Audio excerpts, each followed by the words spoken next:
mukulu osiwe kitala ya fere banno mbetaaga kuno manyi ngenda wao badde ncha abantu kuntagira abantu so mutagira ba osiba makomera gunagali mu Uganda betaaga ku video eno yorwaliro nyo kusingira da osiwe kitanya nkweta ku video nakabija kakaba fere mbetaaga ku video eno bwenvaawo ndowooza sigenda kuba na kigula logi wadde akalowoozo kaaliro tugenda baterevu ku video eyatulese naye wadde sigenda bo akalowoozo oba sigenda bo akigula logi njagala soke empisewo message eno nga sinda agenda kutere ku video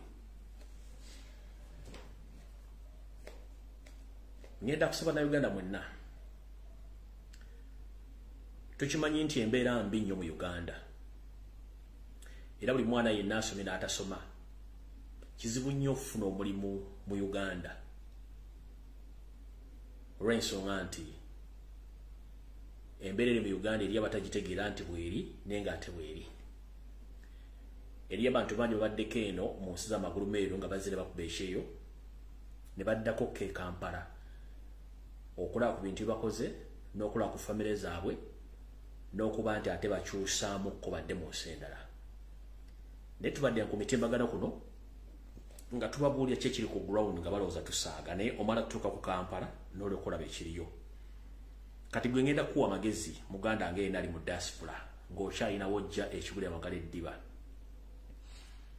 saagala opape kwagala kudda Uganda bwoba okyalina wokwatiridde oyinza okuba nga omisinga famire yo nga bakufera mu bintu byabwe byokola oba oliokoyo ng'oyagala kudda Kampala ngenda kukusaba kuwagabwa nga gavumenti ya Yoseri tibabula ekyali mu kulembeze jajja teweetantana n'olinya n'obusente bw'olina ng'ogenda Kampala ojja kunoonya w'ofulumira Uganda nga tokyalaba kubanga ezo sente zonajja nazo e Kampala tezikola era wano oweera ekitiibwa abantu bali mu Kampala mu Uganda nga bwe bali mu Uganda wawe ekitiibwa mu mbeera erimu naye ate olina obbawo ekitiibwa ng'ate obanenya kubanga munnange tebamanyi kati ngenda kusanga wali mu diaspora ng'olina ekyoyo ekikusikiriza okudda ewaka njagala kugamba essaazi mu Uganda si nnyangu yakufuluma noyinza okuba ng'ozina omutwalo gwa $5,000 ziyinza okukugwako ng'olaba n'onoonya w'ofulumira nga tola ne wakola ng'okyali mu diaspora n'obitunda oyongereko osobola okufuluma abali ayagala okudda nti ogenda Canada oba ogenda mu America oba ogenda mu Europe ojja kukomekkereza nga n'ogenda e Kenya kya bbeeyi nnyo olaba nga kikuyamba nnyo okufuluma Uganda nkiddamu gwali mu diaspora ng'oli oyina emizimu egikuyita oba lubaala akuyita oba bajjajja bakoola oba oyina ekyoyo ekigga nti dde Kampala jjajja nkugamba weetamu mu lutalo olujjako Museveni olujjako gavumenti then awo Uganda osobola okuddayo naye nga Museveni akyali mu ggwanga alemedde kutumunyonyogera gweyagala kudda Uganda nkuwagaabuwa togeza ezo ssente ezikupika wa euro 15,000 omutwalo nkuwa emyezi 6 ekinene ennyo ng'omutwalo gwa euro tokyagulaba n'ogwa dola tokyagulaba kubaga wa paundi ng'ate onoonya okudda olyonya okudda gy'obadde nga kizibu kubanga wajjoga akati kanveeno ngende mu America akanveeno ngende Canada kanveeno ngende ojja tuuka e Kampala nga toyina bw'ogenda gifuluma nga visa ziganye nga ne bagamba nti bakutwala Kenya ojja kubakkiriza kubanga olwa Uganda eyokya kati gwe nkuwa amagezi ali mu diaspora newankubadde owulira onyigirizibwa newankubadde owulira nti okwoyo oyagala kuddaka muganda wange ekiri e Uganda bannayuganda bonna abali waka I salute you naye I salute you ndi one of the other nti embeera gye mulimu muyinza okuba nga mugenda kufuuka immune ku yo naye mugenda kufuna obusibe n'obulwadde bw'emitwe obw'olubeerera ng'osanga omuntu atambula yeeyogeza nga yandibadde teyeeyogeza nga sigamba nti alina okwogera bw'atyo wabula embeera y'enfuna n'embeera eri mu ggwanga etambula mu ggwanga emuleetedde okutambula nga yeeyogeza kati gwali mu diaspora ng'okyalina w'olina muganda enkuwagaabuwa togezze emizimu gy'oba ne gikuyita bali waliwo emwetudde e Kampala sooka okwatiddemu wenyiga mu lutalo lujjako Museveni tuteeze system era nga nfundikira mu bigambo bino byenjogera n'essaawa zino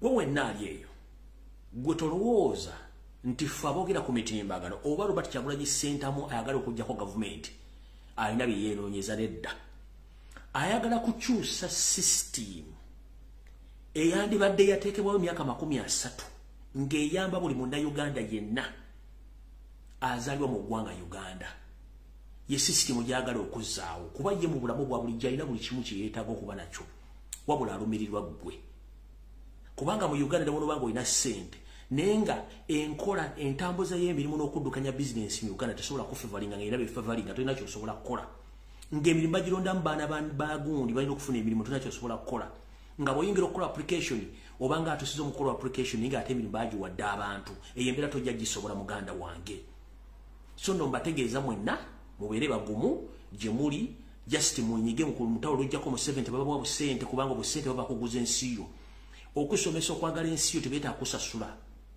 ensi yo ojagala kubanga nsi ye ku mutuma ng'ensi z'olimu koza zino ensi z'olimu ziwagendamu tezaali ku mabega okusinga Uganda zaali mabega okusinga Uganda kati we ziri zaakulaakulana kuba bannannyinizo baazipulaningira ne batereeza system naffe tulwana kutereeza system so sigama tulwana n'ebifo bye twagala wanteri muntu ayagala kifo kyonna mu gavumenti ereddako nowhere twagala kutereeza system naffe ne batulizeeka tugenda kutunda mwanyi tugenda kutunda muwogo tugenda kutunda kasooli nga tekuliko mwana wa gundi temulimu monopoly nze nsubula emwanyi mu Uganda nze kano nga it's an open market buli muntu yino okukola business mu ggwanga ateri amukubye ku mukono era buli omu alina akatale watunda ebintu bye ye system tuza mukitegedde bulungi nnyo kale ekyembala njala okuyisa tuleke tutandika information entuufu yandeese ndowooza nga bulijjo osooka kuyisawo kana akalangu kamu then tuleke tugende mu maaso wenna asuubira okwagala ogenda mu ggwanga erya Canada omwaka ogujja nkuzigirira conference eno bagiyise the third annual gender balanced violence egenda kubeera n'okuzomeza 29 omwezi ogw'11/2024 ekomekerezebwe nga lumu December omwaka 2024 omulamwa gender based violence and intersectionality okuwandiisa n'ebiddako byonna ojja kuba ku ssimu eno kasalaba 1474790 okwatagana n'omutegesi owa events eyo ejja kubeera mu Toronto Airport Marriott Hotel 901 Dixon Road Toronto on M9W1J5 ebisinga byonna ojja kubanga okozesa essimu eyo okufuna gwe kikwatako ogenda maaso kati njoza njagala sooke tulambula ebintu bino wammanga tuleme kugendera nnyo ku social media ebintu bigendako bingi nnyo gwe muda Uganda yenna ali eyo tuvudde nga tubasomesa ebintu bino wammanga tulwanye nnyo basomesa ebintu Museveni byazaakola emyaka 3 nga mbitegeera okuva mu myaka gye 8 okutukira mu 86 video etandise Yosseriti bahabula otabasirwa abadde akozesa system enzibu nnyo okuzuula nga ayagala nnyo okukozesa media ayagala nnyo okukozesa bannamawulire ayagala nnyo okukozesa abantu okumulimbira n'okubuzaabuza abantu naye nga temunnakitegeera tuze tubasomesa ebintu bingi nnyo n'okubalaga ebintu bingi bibadde bateekebwa naye nga temumanyi nti ebintu bino bibadde byakubabuzaabuza katwagala sooka bategeeza bwe twavuddeyo okulaga nti mu Uganda bawamba abantu mubambiramu ne President of Robert Kyagulanyi Ssentamu ne kikozinga commission ba chaos kwetola ku international level ne ku international media bagezezaako okuleeta ebibozibozi bingi nnyo ebigeza okujja abantu ku mulamwa buli olaba ekintu kyonna nga kizze ku social media nga kiri mu radio eza gavumenti TV zemanyi nga ziri affiliated ku gavumenti ne ba YouTubers nga bakibuukidde abasomi bamuli bakibuukidde tubuuza eba diversion super mbasomeseza ekigambo diversion n'eki kyabalimi okutegeera mbasomeseza ekigambo diversion kyabalimi okutegeera olw'okuba nti nnaku zino bagira bakyusaamuko okubifuula authentic naye nga tebi authentic tuba kyama nti zino diversion 1 njagala sooka bategeeza mula ebintu bingi nnyo okuva lutandise okubanja kibalama parliament neegendamu drama mungi nnyo obudrama parliament mumuleke kubanga ababaludde ababalaba togeza n'otwalibwa ekiboozi ky'omusajja gwe bayita Lwasa eyo super diversion yabadde ntegeka obulungi kubanga Lwasa tumanyi is a state mafia state agent abadde akozesebwa okudiverting amawulire oba agaagalidde ng'ayita bikolo by'okukwana n'okuwasa n'okukola ebintu ebikiseegusego ku social media eyo twamumanya so ekimulaba esimbe bamukuta million 8 no that is no sense a kind of diversion kuba baagala kiteeka amawulire mu ekikapitali ng'amawulire diversion era agisharinze no gipostinga wakikoze at your own ewadde omala budde na kutumalira budde bwaffe. Tugenze ku ka video akafulumye n'aba minister ke yeganye Nabbanja agambye sikake naye ebiseera bisinga webuuza video eno yavuddewa ani yagipostinze. Goloza lwaki abantu babadde surprised nnyo kugamba nti ono Nabbanja. Lwaki abantu babadde surprised kuba nabagamba oyinza okukola ekintu okulumya omuntu n'owunzika ng'oyambe muyambe ekkiriza. Nkiddamu nsibe baga tuyinza okukola ekintu n'owunzika oyinza okukola ekintu omuntu n'owunzika ng'oyambe muyambe ekkiriza. Nabbanja avudde n'agamba nti video si yange. Nenda bagamba temuvuma mukyalo oyo. Nabagamba mukyalo oyo yo Katonda gwe yatuwa yoyo Nabbanja. Kati nze video bayavuddeyo bayiyo basiye. I don't care. Wabula bagiresenga kutwala capturing amawulire kuba tekuba kukuyifula diversion. Kubanga omukyala afaanana ddala Nabbanja enviiri shape n'ebikolwa kubanga Nabbanja ebintu byakola kati tusobola ku differentiate oba kwawula Nabbanja ne bwaga nti si yeye. Era kasito kiranga kizembalo yabangi nyo batumanyi basobola omuwolereza tobuuza yaani kino njagala kulabalaga diversion bazikola yeke nyini bwabadde akola ebikolwa ebisesa abali tabanga yokola clarification lwaki kano ka video nga nabagamba nti omuntu yenna museza akulakulana image yo ekifaananyi kyo kyekibeesingako entegeerayo n'obuvunaanyizibwa bw'okola mu gavumenti oba mu office. The moment ekifaananyi ky'olina ng'omuntu otandika okigala bangi oba kityobola kitegeeza olina okuva mu office. Kati Nabbanja okuva clarifyinga ku video eyo ng'omuntu akufaanana nga n'ebikolwa by'okola byobadde ogyokola tebyawukanako na bya mukyalo ono ffe tekijja tuga nti si ye gwe gwe for us we don't care kuba tumanyi nti baakuteekawo okuzanya akagologo so kitegedde. So we don't care about your comedy bichikuba tukimanyi yegwe omuntu yazanye bitu yomu fuba yegwe si yego we don't care neki njagadde baga nti yabadde diversion nga bakeza kuteekawo diversion. So oba si yeye oba yeye nenga mbagambe nti omukyatu mumanyidde mu comedy era bamuletawo okukola comedy we so tetwewuunya yabadde yeye si yeye nenga omuntu amufaananira ddala era tasobola kuva nti akyewakana kubanga tajja kugamba nti ono kyo kyabadde gundi yakikoze. So ekyo mukitwale bwe muti tukivuddeko. Tugenze ku nsonga egenda obbalumya omutwe njala sooka kujjawo diversions. Na postinze mu video obw'olutalo lwabadde ku ttaka e Kayunga nga mbalaga nze bwe mpostinga ebiseera ebimu mpostinga ekintu nga njala balaga nga baga nti wandikola ekintu okulumya omuntu n'owunzika ng'oyambe muyambe ekkiriza.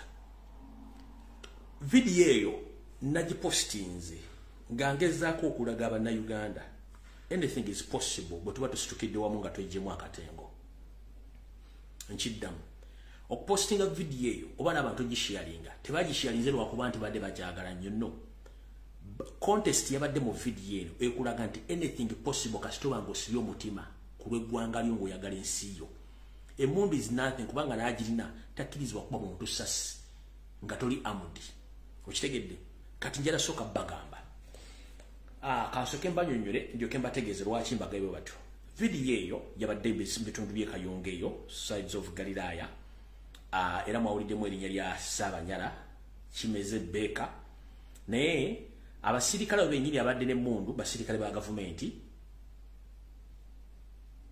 abayoseriti bahabulwa abadde balwana nga bagamba nti ettaka lino balibbye Kimeze yabadde abbye ettaka. Abantu abo bonna abadde bakwata abasirikale bonna ba family ya Kimeze ba blood brothers and sisters bonna ba Luganda. So tebabadde ba strangers nti bavudde Kayunga bazze no. Eno yabadde family issue which family issue esobola okulizatingamu okuba nti yadde staged diversion oba yabadde tukiyite batya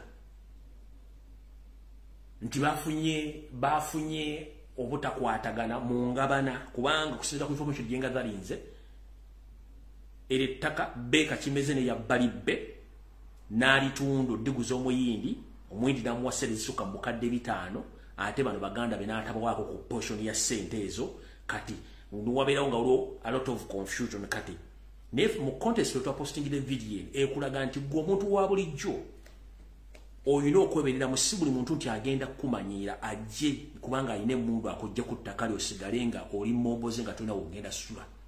Okufa kumu n'okuzuukira kumu ate terimanyi nti agenda kuzuukira.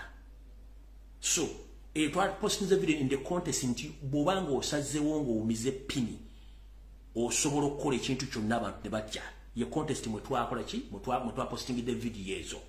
So nazo jara bagamba temuziwa nnyo budde ekintu kyotwagala mutegere nti omuntu ne wajja ne mundu ng'omaliride ng'ekintu kyolwanira kikyo osobola okuba ng'okola ki osobola okuba ng'okiwanirira.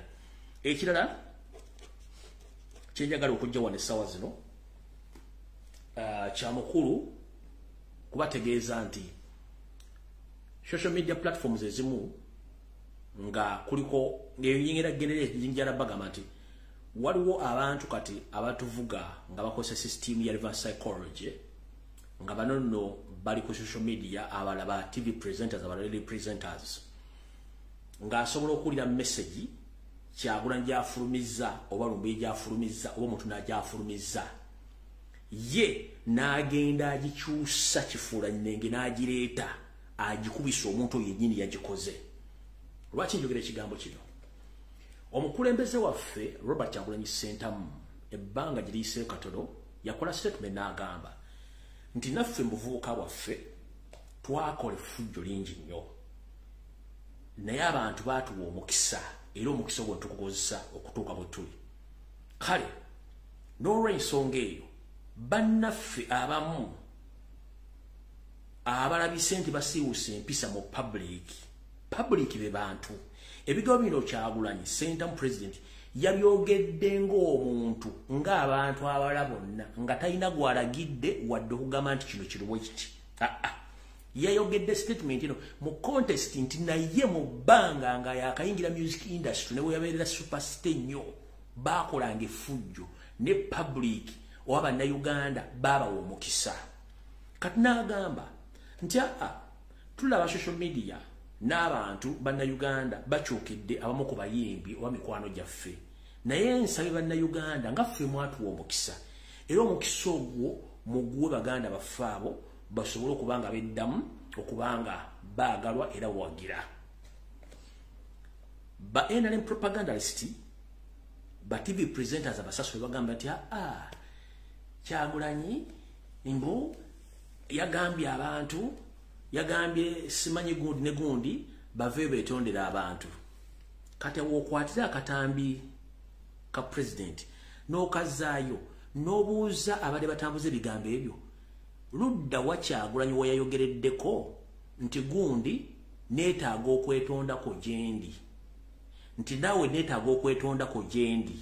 Tewali katambi konna Robert Kyagulanyi Ssentamu ng'agamba nti njagala neetondere oba gundi neetondera. No, yakoze statement ng'eri jeno ye ng'asaba bannayuganda okusonyiwa oba okusonyiwa abantu abo bawulira nti babanyiiza mu bikolwa bye baakola ne mu kwogera. So si ye ng'omuntu nti waliwo yamunyiiza oba alinawo gw'asaba apology. No, that is wrong. Omanyinze nzija n'esooka ne batereza ensonga zino wammanga nkugambye buuza TV presenter ndabyeko ne Mukunja gwe nali manyi nti ategeero n'owa BTFM ne sirowooza nti buli alya ku sente ya Museveni ayika Windows Mukunja ku video zino kuolya tekoli bajjako kusindikira. Omaze emyaka mingi nnyo ku radio ne Mukunja mu myaka gy'olimu gonotera okuwummula radio weetaaga ogenda okulambula ku basawe butabika oba oyina ekikyamu kati kikuzize mu mutwe. Gwe kennyini wakoze statement ng'okyusa ebigo bya Kyagulanyi byayogedde ng'okubidde Ronald Mayinja essimu ng'oyagala kulumba Robert Kyagulanyi. Tokola nsobi Mukunja bw'oba oyagala kulumba Robert Kyagulanyi Ssentamu okola ku TV okola ku radio jangu okolenga abalokole open statement ng'olumba Robert Kyagulanyi Ssentamu. Ekizibu ky'abasajja abamu abayita baganda ng'ate temuli baganda bwebuza amagezi mutya nnyo muyita nnyo ebbali. Bw'oba oli musajja nnyo kola statement ng'olumba Robert Kyagulanyi Ssentamu direct oba ng'oyagala muga ebigambo direct tobuzaabuza nga bwe wakoze ku Mayinja okubidde Mayinja essimu ate omugamba musime Kyagulanyi kuge weetonde. No, don't be fool. Tuba musiru muludde ku radio ne tulooza nti mulina experience kumbe mulina majaani mu mutwe. Mukunja weetereze mukulu eggwanga libadde kuwa ekitiibwa nga tulowooza otegeera ng'omu ku basenior presenters abali ku radio kati ne bwe watandise okukola statement ng'ate oyagala kulumba Robert Kyagulanyi Ssentamu ng'okozesa Mayinja muganda wange eyo okwata wacha bw'oba oli musajja nnyo kola statement ng'olumba Robert Kyagulanyi Ssentamu nga gwe so si gwe kukyusa bigambo baga nti kyusa okuba kuyisa kukyusa bigambo tokyusa bigambo. Okitegedde Mayinja alina ebizibu yenga Mayinja era njala kugaguma okunja ne Mayinja Kyagulanyi tagamba nkoti Mayinja amwetondere gobo ina statement Kyagulanyi agamba Mayinja yetonde kirete ku social media Kyagulanyi tadagu yali agambye ko mwetonda kubanga tayagala apology ya muntu nkiddamu President wa Uganda Omuleba Kyagulanyi Center mutayagala nga ka apology ya muntu eyali amusobezaako mu politikali na tajagalangako era talina gwali asabye apology so mwe ba presenters okuli mukunja n'abala njagala mbiremu amagezi muleme kukyusa biga kuba basasudde Kyagulanyi tana muntu gwe yali akoledde video bago yakubisa namuga please netondera takikolangako kubanga ye talina budde obwo bugenda ga muntu nti wetonde kubanga ye nga ye bbanga lyavumiddwa ate yetavumanga ku muntu era n'abamuvumye talina gwe yali asabye apology kati gobo vano ganti Kyagulanyi yagaye gundi bwamwetonde that's wrong bubanga asoma amawulire ngero gakukomo kola ku radio oyino kola statement jokola ngojibesinga ko oyino obujulizi bwayo nga tegenda kunyika so mulekerawo kubanga mwesiruwaza kuba basasudde mutandiko kuba Robert Kyagulanyi Center mu indirect nze njagala ovyo kolenga bwe nkola nze kuba direct tunakyogenda kunkola nzija ne mpa information nga ntufu n'engera tunakyogenda kunkola nakogerera emyaka 5 sikyusanga bigambo byange buli kimu nkyogera nga bwe kirina okuba seetooloola bobo oli mufu kugamba oli mufu bobo oli musezi kugamba oli musezi openly sigenda kwetooloola mukitegedde bulungi nnyo ekyo nkivuddeko so mutegeere nezo statements zibadde bakola za advanced psychology okuddamu okwagala okukubisa Kyagulanyi statement ze yakola ng'ate yakola kirala nnyo gwe gamba munnamawulire wa blogger yenna oba yenna omuntu eyewunza ng'amaze okunywa mugambe leeteko video kamu Kyagulanyi ng'agamba nti munneetondere bw'aba takalina mugamba awummule ensi kuleka n'ensi kukola mugamba awummule abo nabo mbamaze kati njala tugende wano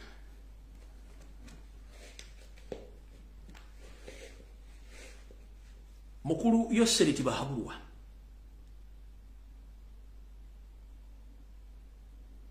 tukyayagala abantu baffe ne bw'ona okola diversion emirundi 7 nabagamba diversion emu gye bateeka ku TV oba ku radio oba ku social media ekostinga mu 7 sente zisukka mu miliyoni so si mitwalo sente zisukka mu miliyoni bukyanga tutandika akalulu kali ne kaggwa ne tutandika okuyingira ali nayo yofuzi mu 7 sente za spending ezisinga ne zakozesa mu puki mu campaign ne omunateeka diversion zitya ku social media twetaaga abantu baffe twetaaga okumanya accountability ya natural mineral resources Uganda zerina that is it nze lwenzanya video ngenda kuzanya akatambi kano then tuleke tutandike video kati video njitandise kandi mukola okubuzaabuza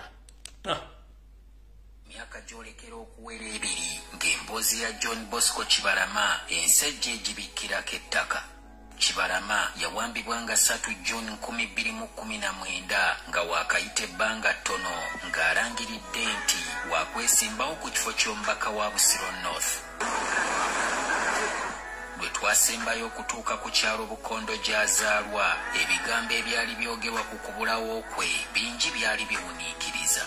Wakati mu kubeera ng'anyinyitidde okubeera mu bantu n'atandika okufuna amasimu agamutiisatiisa nga bamugamba ave mu byobufuzi. Najja n'angamba akubidde essimu simutegedde naye baŋŋambye siddamu kujja mu Busiro North. Nsisinkanye mukyala wa Kibalama Masina Tukunda okutegeera ekigenda mu maaso. Obulamu bw'ossi bwe buli awo bweyagaza olw'ensonga yaliko abaana naye nga ne ssente zennyini ezimuweerera tetuzirina. Natukunda agamba nti ne poliisi gye baalinamu essuubi okunoonya kabiyitewe nayo gye byaggwera ng'eringa ebijjeemu enta. Tewali kye baatugamba ono enangae yagamba nti bali mu kunoonyereza nabo tebannaba kufuna kikiriwo naye tebatuwa ssuubi oba gyali oba taliiyo kwegala tuli awo tetubitegeera. Brada wange yatambula omulala n'atambula nga wafudde omuntu wagenda alaba oba Kibalama yoye yafudde obagamba nti waliwo omuntu yafiiridde eno ali ku kkubo ng'afuba olaba nga atuukawo tulaba oba Kibalama naye tetumufunangako. Sabbiiti ewedde minisita w'ensonga ez'omunda General Jeje Odong yasoma olukalala lw'amannya g'abantu abaawambibwa ab'ebyokwerinda era nga bano balina essuubi nti erinnya John Bosco Kibalama omukulu agenda kulisoma. Nabadde nsuubira mu lukalala lwagenda okusoma nti mwali teyabaddemu. Butereevu nabadde nkisuubira nti bajja kumusoma naye tebaamusoma. Atukana ekiseera ng'omuntu wajja n'atugamba nti Kibalama namulabye wano omusaba ekifaananyi n'ababuzaabuza ne batulyako ssente ne zituggwako. Tewaliwo batatuuse, buli wamu wonna tutuusewo ne tutambula. Nnyina wa Kibalama yafa pressure mu Oktoba wa 2019 oluvannyuma lw'okukitegeera nti bulijjo baakimukweka nti omwana we yawambibwa. Kati mukyala Nabaminisita Nabbanja Mukulu Tayebwa Thomas Nalongo Mama Lususu Sadoliri mukyala Magogo ne Parliament ejjuddemu abakabaka 5,000 plus. Olwaliro muli mu Parliament eyo naye munaku ntono nnyo mu bbanga ttonyo mujja kuba temuli mu Parliament eyo. Abamu muli bazziba bikolobero mujja kubanga muli mabega mitayimbwa oba makomera okubuuzibwa ebibuuzo akaana akataano. Olwaliro muli mu office mutulugunya abantu temufaayo muli mu Parliament gwe speaker oli deputy speaker naye muli mu kutta bantu kubanga temwagala kuvaawo. Enensi tekungulwa tugikyalako bukyazaako wayajivira tuli mu kabuka.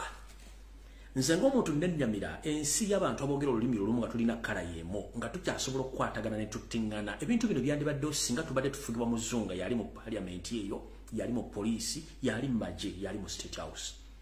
Naye omuntu emuwuliziganya olulimi, omuntu emufaanaganya kkala n'abanga alina omutima ogusobola okukwata okutulugunya okugyamu enjala okusalamu obulimaawa okuteeka bbulooka ku mabeere okulwa okutya paasi n'akugyamu amaaso n'asobola okusalaasala kubanga tayagala awulire ekigambo kye boogera mazima. Eyo ensi mugendera ki mu makereziya, mugendera ki mu mizikiti, era lwaki mutegeka okusa mu State House nga mulina n'abaana be balina amakanisa nga naye kennyini mukera ku makya ne musaba. Ebintu ebyo twandibisuubidde nti bazungu bandibabigwe dukoze. Twandisuubidde nti muddugavu mwono wandibadde tolina buyinza bumutta kubanga mwongera olulimi lwero mumulina kkala y'emu. Ebintu bino byandibadde bikola bazungu kubanga batulinako ennugu nenza okuteekwa enkookono. Kino bulijjo tebaagala kibagamba kankibabuulira. Mu Uganda gye mulimu mulina kye mutamanya. Ffenna tuli bantu tulina ebitundu by'omubiri eby'enjawulo naye ekitundu ekisinga obukulu gwe bayita omutima. Omutima gwa Uganda ye Buganda era be Baganda. Abaganda balina ebizibu byabwe bingi nnyo. Ne Abaganda abantu abasinga okusembeza n'okkuŋŋaanya abantu buli mbeera yonna. Ye muntu atagenda kubuuza oba luddawa kubanga akwatibwa ekisamango. Era singa tekwali kusaba na kuyamba kw'Abaganda, Museveni wandibadde toli mu nnyumba eyo. Janet wandibadde teweeyagalira mu nju eyo. Muhoozi Kanyirupama wandibadde teweeyagalira mu nju eyo nakuteeka nsuli zikulinga za mbuzi esabalaavu n'oyibira mu Kampala. Jeno Mugisha muntu wandibadde toli waawo. Retired Kano Kiza Besigye wandibadde toli awo. Ivan Koleta mwenna mwandibadde temuli waawo. Mwandisinga si Baganda. Ne waaki omwana wa Kintu muzzukulu wa Nambi mutuuka okubanga mukwata mutulugunya muttandibidde makomera. Nga bwe twogera kati ebitundu 7 ku buli 100 amakomera agali mu Buganda gajjudde mu Baganda. Niyo gendo babooza emisango egibakwasibwa bya bufuzi kubanga bakumataka n'abattu balina misango. Tebalina misango. Ekisinga okunennyamiza ye muntu sirwajja okoota okusinga nnyinimu entannama essaawa zino ng'omwana wa Nambi omwana amutulugunya jjajjaawe gwe yakwatira essowaani n'amuwa ne ku kibanja n'alimako gye kikkomekkereza ku luwanje lukoma nga kati yakwata paasi n'oluuma olwokya n'ayokya muzzukulu oyo yamukwasa engalo 2 ng'amuwa emmere. Mmwe temumanyi kintu kiri mu tto kya Chambers eyo. Abasajja Abanyarwanda bakulira Museveni mu kabinja kaabwe bawambye eggwanga Uganda naye nga balina efutibizi balina ekko balina enge ku mwana wa Nambi. Omuntu akukwata already akwenyinyembwa wanaatuuka mu kizikiza nga teri bantu agenda kukola ki. Saasira muzzukulu wa Nambi ali mu safe house gwe baaziika nga tamanyiiko buyitire. naye ojja kubuuza kyekimussa. Omusajja kwata ng'akulagira ddala akuyinako enge n'omubuuza enge yaki nga tasobola gikonyonyola. Bwe tuyita obukyali ku mutima ne twagala babuuza Omuganda yabakola ki?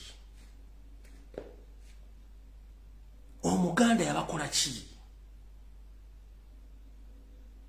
Ne mutuuka otuteekawo emboozi okubuzaabuza ebintu byandibadde biddibwamu amangu. Nkubuuza Museveni ne famire yammwe mwenna Omuganda yabakola ki?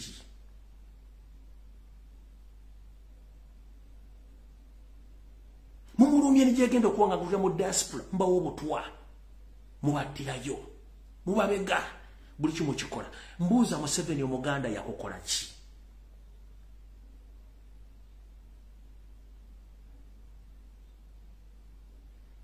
Naye tugamba nti buli kintu kibeerako entandikwa n'enkomerero. Obugonvu bw'olujegere ge maanyi gaalwo. Kizibu nnyo okusanga Omuganda ng'asibye mitaafu era ng'anyiize. Mu mbeera yonna agiyita musimwe musoose. Abakoloni baatulugunya Omuganda ne bagenda.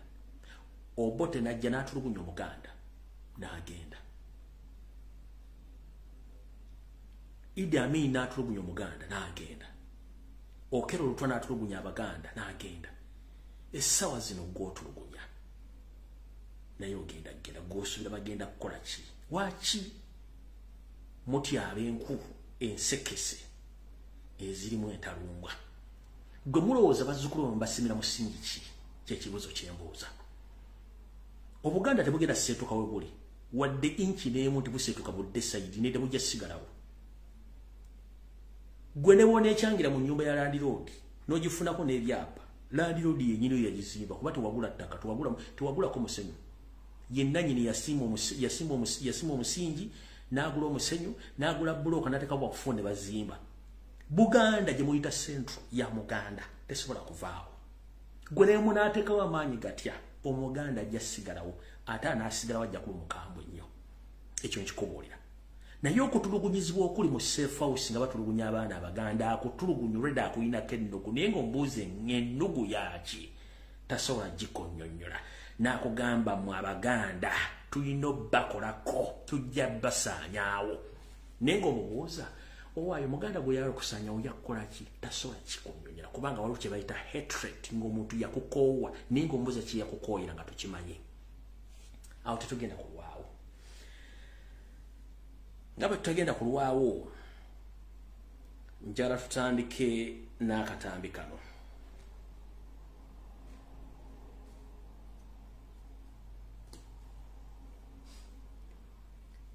Omuzadde yenna ng'olina omwana ng'asoma mu ssomero wuliriza. Kansubire Dana Atwine otuuse, Dr. Ruth Aceng otuuse ne Museveni otuuse. Ne ba headmistress ne ba headmasters bonna mu masomero. Okuva ku nursery school mpaka ku secondary school. Banyabo ne basiba balamusizza abakulu b'amasomero kansubire muli bulungi. Mujje baleko gye mutuusaako engalo amannya genze lumbuye. Muli baddugavu bannaffe be tukwasa obuyinza okutulabirako abaana baffe wakati w'olunaku ku myezi 3. Abamu nga bali mu bisulo, abamu nga basoma buli lunaku okuva ne badde ewaka. Tubaazika abaana baffe abo okubayigiriza. Naye obuyinza bwonna busigalire muzadde. Y'ensonga lwaki omwana bw'alali okusomera okubira muzadde. Y'ensonga lwaki omwana bw'akola effujjo ku ssomero era okubira muzadde omwana omuwasa sipe n'omugamba twetaaga abazadde bo. In the same context oba mu ngeri y'emu gy'okolamu ekintu ekyo ng'omwana akoze effujjo oba ng'omwana alwadde oba ayonoonye ekintu kyonna oba ali mu kisulo oba ali mudde, y'engeri gy'oba okolamu okuba nti omuzadde omulekera obuyinza okusalawo ku mwana we. Bassebo ne bannyabo ba headmistress ne ba headmasters b'amasomero mwena kye mutamanyi okujja ogenda mu kiriko. Waliwo enkola ey'okutambula okugenda mu masomero nga gavumenti ekikozesa okusibaga abaana b'abandi nga basibaga eddagala effu. Ekyo mukikola wabweru w'amateeka era mumenya amateeka. Omuzadde bw'akuwa omwana we amukuwa musomesa. Obuyinza bwonna n'obuyinza bwonna busigalire muzadde 99% all rights remain with the parent. You don't have any audacity, any right to decide for the parent to allow the so-called fake doctors to immunize those kids. You don't have those rights. Singa tubadde mu nseri mu mateeka omwana w'omuntu tebamusibaga nadde wakanga afunye birwadde munnange ebeera treasonous case oba it's a murder case. Omanyi abamu muli Headmaster mwasoma mwina degree naye amateeka gamu temugamanyi. Omuzadde akuwa omwana omusomesa between olunaku lumu ku myezi 3 ng'ali mu kisulo obanga asoma obanga ava lunaku naye amukuwadde just kumukusigira kumusomesa so si kumusalirawo. Etteeka liri nti gavumenti bwe bange erina enteekateeka ey'okusibaga abaana esooka kusomesa kye tuyita sensitization obulungi obuli mu kintu kyereeta naye mu constitution yemu omuzadde asigaza eddembo nti omwana wange mu kimukuloba nedda.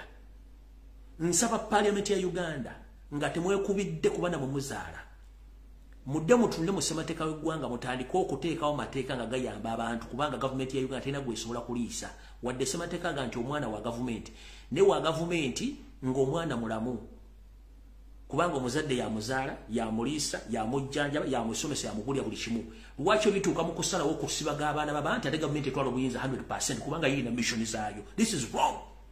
Omuzadde reserves all the right ku mwana we okumukolako kyayagala waba takkiriza mumugema muleke temumugemesa kubanga mulina gavumenti temulina baana. You don't own kids. Government, you don't own kids. Abaana bana Uganda mu constitution ekiri nti omwana wa government netabira wa government ya Uganda olw'ensonga temuyamba. In the development countries abazadde gye bazaala abaana omwana n'omusula ku ttaka afunawo ndagamuntu afunawo bank account buli mwezi afuna ssente. Mu Uganda omwana wa Uganda gwe bazaala afuna ki? Nkubuuza Yoseri ne group yamu ne parliament etteeka liga nti omwana abeera wa gavumenti diri wabeera wa gavumenti wabeera n'ow'omuzadde njala mwawula amateeka abiri. Constitution gwe omwana wa gavumenti ne gavumenti yambedde omwana gwetasasulira school fees gwetagulira mmere gwetagulira bitabo gwetagulira ddagala naye ng'ate mu owning omukolako obulawo w'ekika ekyawaggulu. This is wrong and that nonsense must stop. Omuzadde asigaza rights kuba yamanya bw'aliisa omwana we yamanya jjajja school fees oba atunze ettaka lya jjajjaawe oba atunze ekitanda kye kwabadde asula oba atunze bizinesi y'okuweerera omwana okuliisa omwana. Temumanyi bantu babonaabona n'abaana ku malwaliro. Temuyina right kusibaga mwana wa muntu ng'omuntu takkiriza. Mwamasomero mukola nsobi era omuzadde ajja kujja kutemeka omutwe ng'omwana mwamugemeseza mu bintu by'ekisitone byogera munenya. Ate nga very soon kigenda kujja oli ajja kufiira omwana we nga badde gwayina kadda bwe yamuwamu ensigo ya jeri ogenda oteeka okkirize bajje bagema omwana w'omuntu afe bajja kutemaatema gwe Headmaster ne Headmistress nkuddamu. Headmaster w'essomero ndabanga mutandise mwakkirize batandike omuzadde ajja kujja akutemeeteme open mu compound ng'enseera akubuuze lwaki baamutemye. Abagambe mwagemesezza omwana nga sikola ki nga sikkiriza omwana nga yafudde ogenda mukola ki? Njagala mufuna obwongo obutegeera nti omuzadde yenna reservinga rights ku mwana we kubanga gwamukuwadde mukusomesa so si musalirawo tomusanze kusomera. Lwaki tabasanga mu maka gaabwe mu holiday? Njala kubuuza lwaki gavumenti tegema baana nga bali mu holidays? Lwaki gavumenti tegema baana nga bali mu holidays nga bali mu kuwummula ne basanga ku byalo mu maka g'abazadde baabwe? Lwaki erinda nga babaze mu masomero batandika gali bagenda bage mu masomero? Teri Headmaster, teri Headmistress, teri ssomero lirina right kusalirawo omwana wa muzadde ng'omuzadde takkiriza. That is wrong. Mateeka kikyamu. Mwabazadde ebintu bibatambula nga bagema baana bwe mugenzi bali mugema bagumba butwa ekyo nkizzeemu kimaliriza ngenze ku nsonga endala. Uganda discovers kati gwe muna Uganda naawe aliyo kano kako. Njala kutegeeza njagala tubeere bakalaba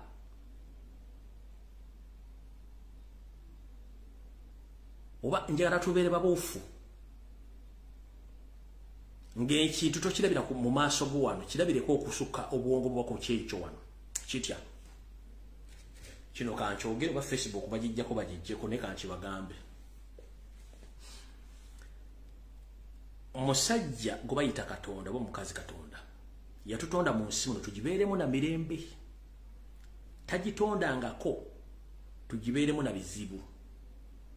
Era mu Bayibuli ekugamba nti ensi eno erisaanyizibwawo enkomerero. Ne Katonda sirooza nti enkomerero yajja gireeta ffe tugenda okusaanyaawo ensi eyo abantu ffe kennyini beyotondera tutya. Muganda njala kugamba ebirwadde ebiruma abantu mu nsi yonna ebitundu 90 ku buli 100 ebirwadde si bya Katonda, ebirwadde bikolerere. Kiddamu oba nzija ku Facebook banzijeko.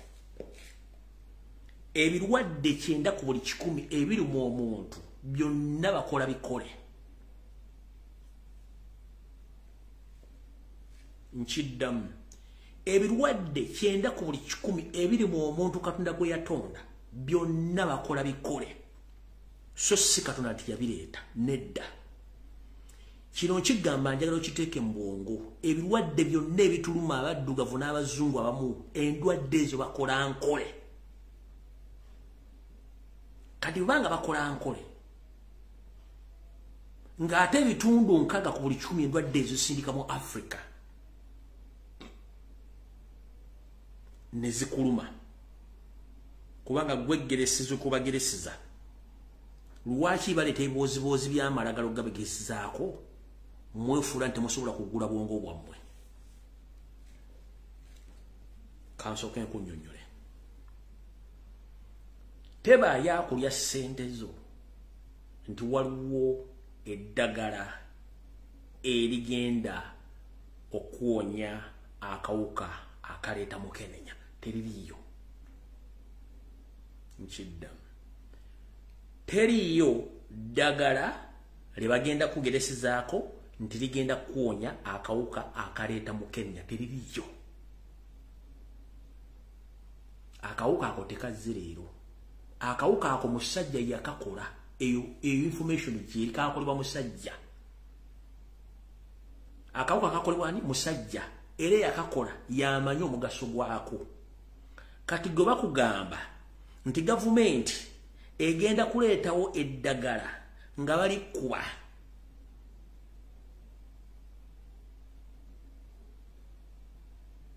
obeere nga likuziyiza oba nga likuwogezako kuwonya okukendeeza kalwadde baaba amagezi gali gamu.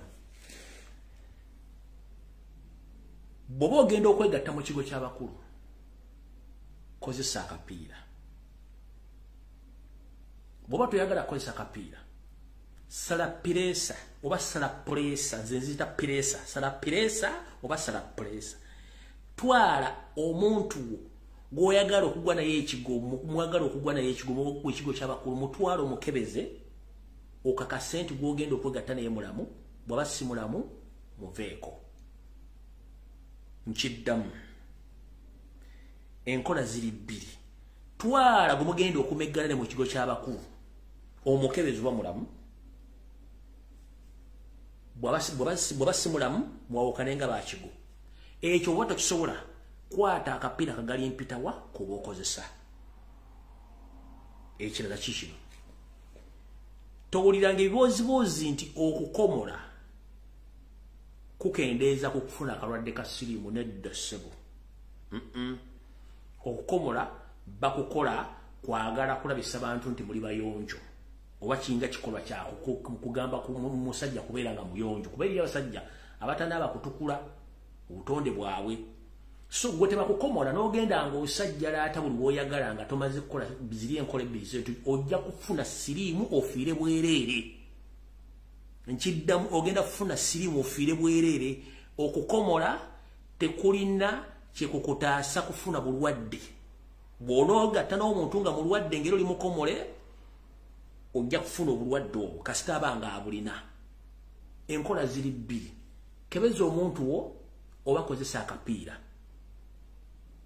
Okusalibwa oba okukomolebwa kirungi nnyo naye tekikuyinula lw'okubaga nti kukendeeza okufuna akawuka gwe n'ogenda n'omutwe gwo kati bansaze bajja kukusalira ddala ofiire ddala bulungi nnyo. Tujja kukuziika bulungi nnyo tukuteko n'ejjinja eddene owummule mirembe n'okuba okuzuukira tojja kuvaayo kubanga obusiru bungi nnyo. Nchiddamu eno message mwagirabe nga etambula egamba bwe kanji basomere yafulumye nga kuzo mwezi 24 omwezi ogwe-10 mwaka 2023 egamba bwe yayitidde mu Daily Monitor ngegamba government to enroll out injectable HIV drugs. Nti government egenda kukola enteekateeka ey'okuba nti ebasibaga n'eddagala ly'akawuka akaleta mu Kenya. Negamba bweti in less than 3 months, Uganda is expected to join the 3 other African countries where an injectable drug has been approved by HIV/AIDS prevention. Tebakulya sente wadde n'ekinusu tutogeza n'otwalayo akapale oba otwalayo enkoonayo simanyisimi bajja kukuba ebintu byotagenda kujja kufuuka walabako firimu za zombi zino zibayita horror movie.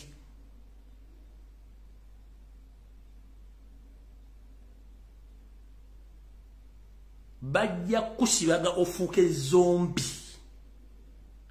Mwe mulwa nnyo firimu temumanyi makulu gaazo.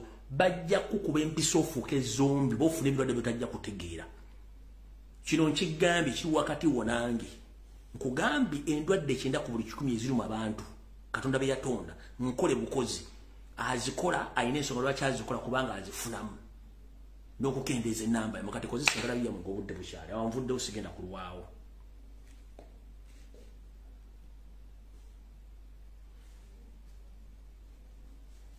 Katika tugende wano.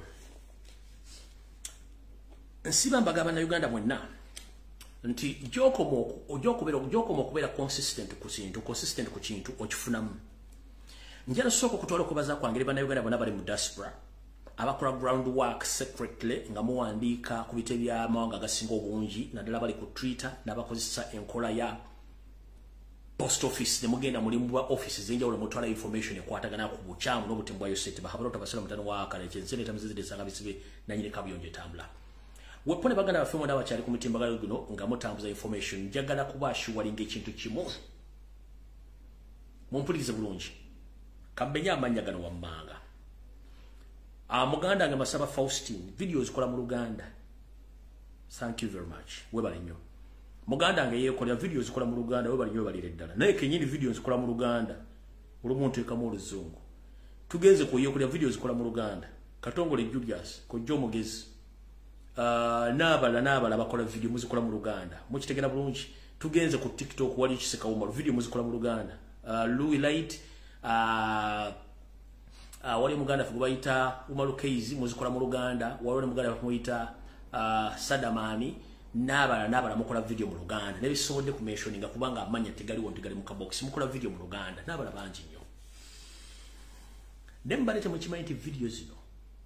Buli kitebe kya gwanga ekiri mu Uganda kirina machine ezikyusa video zino ziza mu lulimi lwennyini olw'eggwanga liri. Nkiddamu balina machines ezivunula video zino ziza mu nnimi ziri ez'amawanga ag'ebweru. Ekyo mbalete mu kimanyi njala kibategeeza. Buli video gyokola oba ogikoze ku TikTok oba ogikoze ku Facebook oba ogikoze video bagivundula ne bajja bye baagala biteeke ebbali. Tebakulya ssente nti bigemwogera babiwulira bajjamu information bajjamu intelligence ne bakuŋŋaanya obujulizi ne babutereka. Njala sooka kubuuza bye mutandise okulaba ku social media embassy ene egambye tugenda eri egenda ene wandiise mwembi wandiise ASP William Wasimu wa Bible Politics oyo yogero Luganda n'oseka n'enseko zo bazivundula mu Luzungu mu Ludachi nazo bazivundula. Oyinza okubanga oli awo ganti simaika kwerege Sudan simanyani afande fulani babivundula. Kati njagadde obbagamba buli kyonna ekiri mu International Criminal Court, ekiri mu International Human Rights Commission, ekiri mu zi embassy zonna information gimufulumya n'obujulizi obutemula abaani abakola byonna buli kimu bakivunula ku pepa ne bakizaali bakikwata bakizeeka wali. Ze results zemulaba nange temwenyooma tebayo omuntu yenna agenda kunyuma mukole omulimu ogwo musigale nga mugukola kati wano wali okulera okukomba essowaani wetwogerera akatuubagiro katandise okujja Yoseriti Bahabulwa eggwanga lya Norway ligenda kusiba ekitebe kyalyo kiriggalewo kigende eggwanga lya Denmark nalyo ligenda kuggalawo embase yaalyo South Korea yo eyinza okubanga n'ebisumuluzo yabiddiza Land Road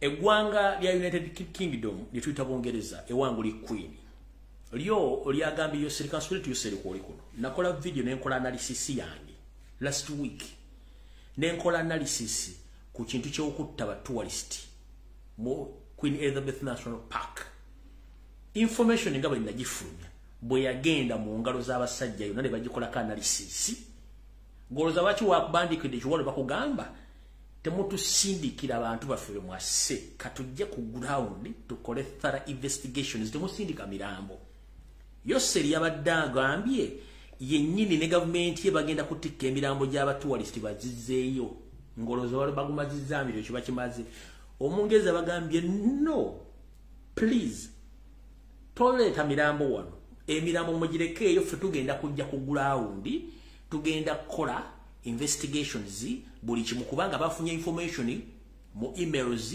ku Twitter na buli kimu ne batunulira ku social media analysis zonna ezabadde ku tebatunulira ffe gaboogera ku social media eri ku Twitter eri abantu abalina information nejera information ngeri n'agiteeka ku Twitter n'asindika message n'etuuka kadde badda ku video zaffe zino ne basooka baziyitamu ne batandika okupikinga information ne bagatta bagamba no temujja baleeta basigale e Kampala kalamu here to inform Museveni munange waseba tourist ne remember bwewatta abaana bali bewatta ku border abaana ebasalaasala nagamba footage satellite yafuna footage nakiro kanti kugambe footage w'abakyala w'omusajja abasajja bazungu bwassa abasatu ne muna Uganda mu footage bamulina already footage bamulina kati bagata information ku social media ne bagikwata kati munange gwadooza nti bwogenda batikira emirojo bagenda odda DJ pulo hold on fe katujje tukola investigation zone mu kifo nyini batira abantu ate takogenda diolawo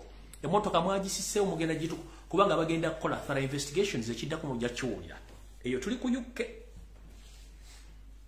bino byonna biva luddawa biva ku social media videos mukola ku tweet mukola na buli kimu kati tugenze ku ggwanga lye bayite lya America eggwanga lya America lyawandiise litegeeza banansi baalyo bonna abaddukanya business mu ggwanga Uganda nti eggwanga lyemukoleramu business gwanga fu sigenda kusoma mail sigenda kusoma post yo nangenda jiba kwako kitono nnyo ebisigadde mu abisomye dda ngenda jiba somera kwa muleko mutegere nti eyalwa Museveni ekoze eki esiridde post eno yabadde esoma bwete in America egamba eriko US Department of the State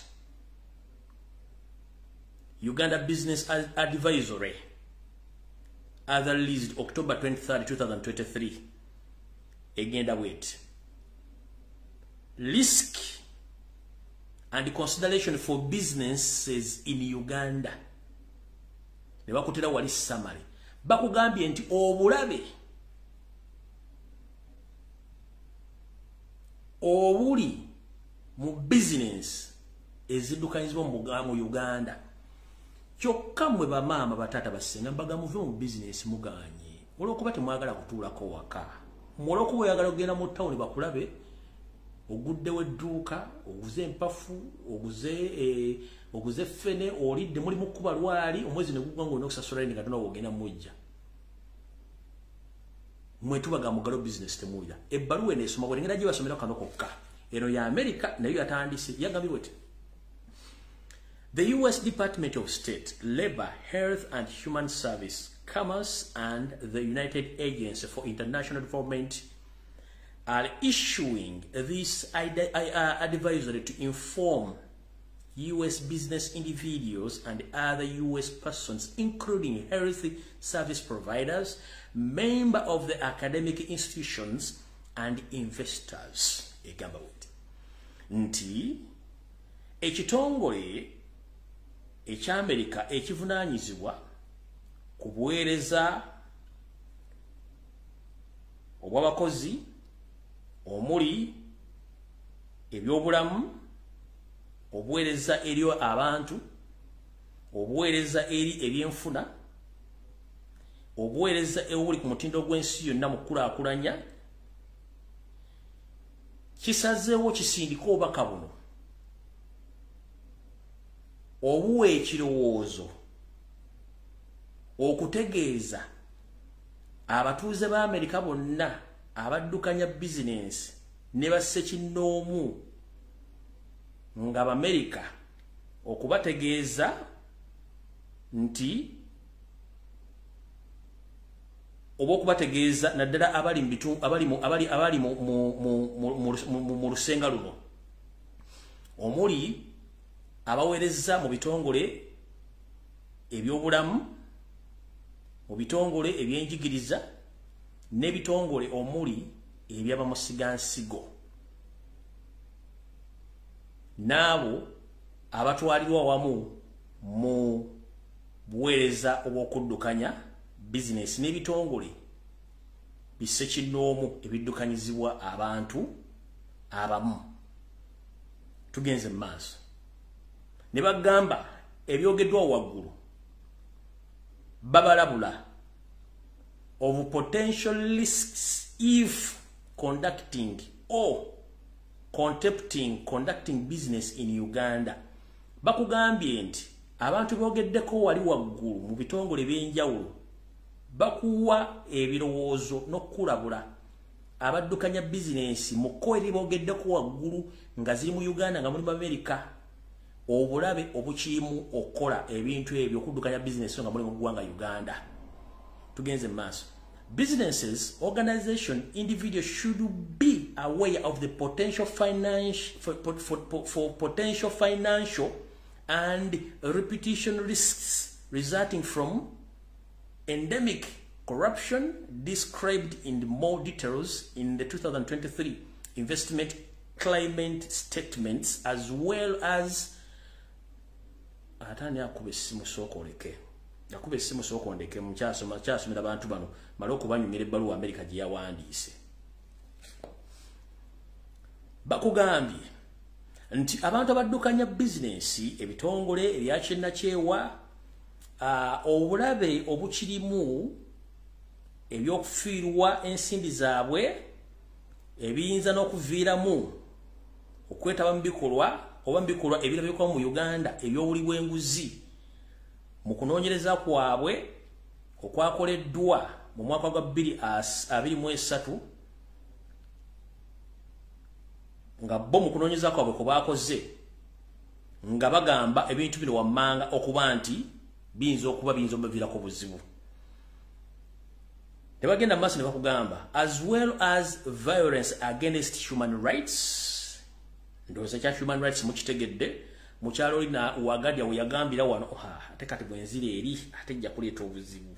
Nendooza mujjukidde mukyala Uwagadia we yagamba ati ebyokuwamba yeta bimanyi bannabyabufuzi babikozesanga akadala k'ebyobufuzi kati wano bakikulaze nti okutyobola eddembe ly'obuntu kati bwe mujja ku social media ne mugamba Kibalama n'abala baawambibwa tuwadde n'obujulizi nti baawambibwa ne muleeta ebifaananyi nga abantu batulugunyiziddwa tuleese video twalese n'obutambi ng'emirambo gy'abantu bagikasuka mu bitundu by'embala bagiziika nga abantu bamaze obbatta ne tubalaga n'emmotoka ze baatwala ku booda za Congo ne baziika Bannayuganda n'emirambo egiri mu mabira ng'abantu babasse.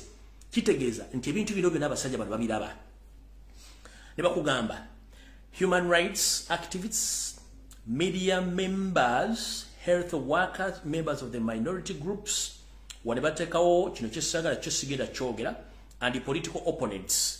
Uganda incitement of nekyo sigenda kyogera on May 29, 2023 increases restriction on human rights, including restriction on freedom of expression, peace assembly, and exhibiting issues regarding the respect of leases and employment contracts.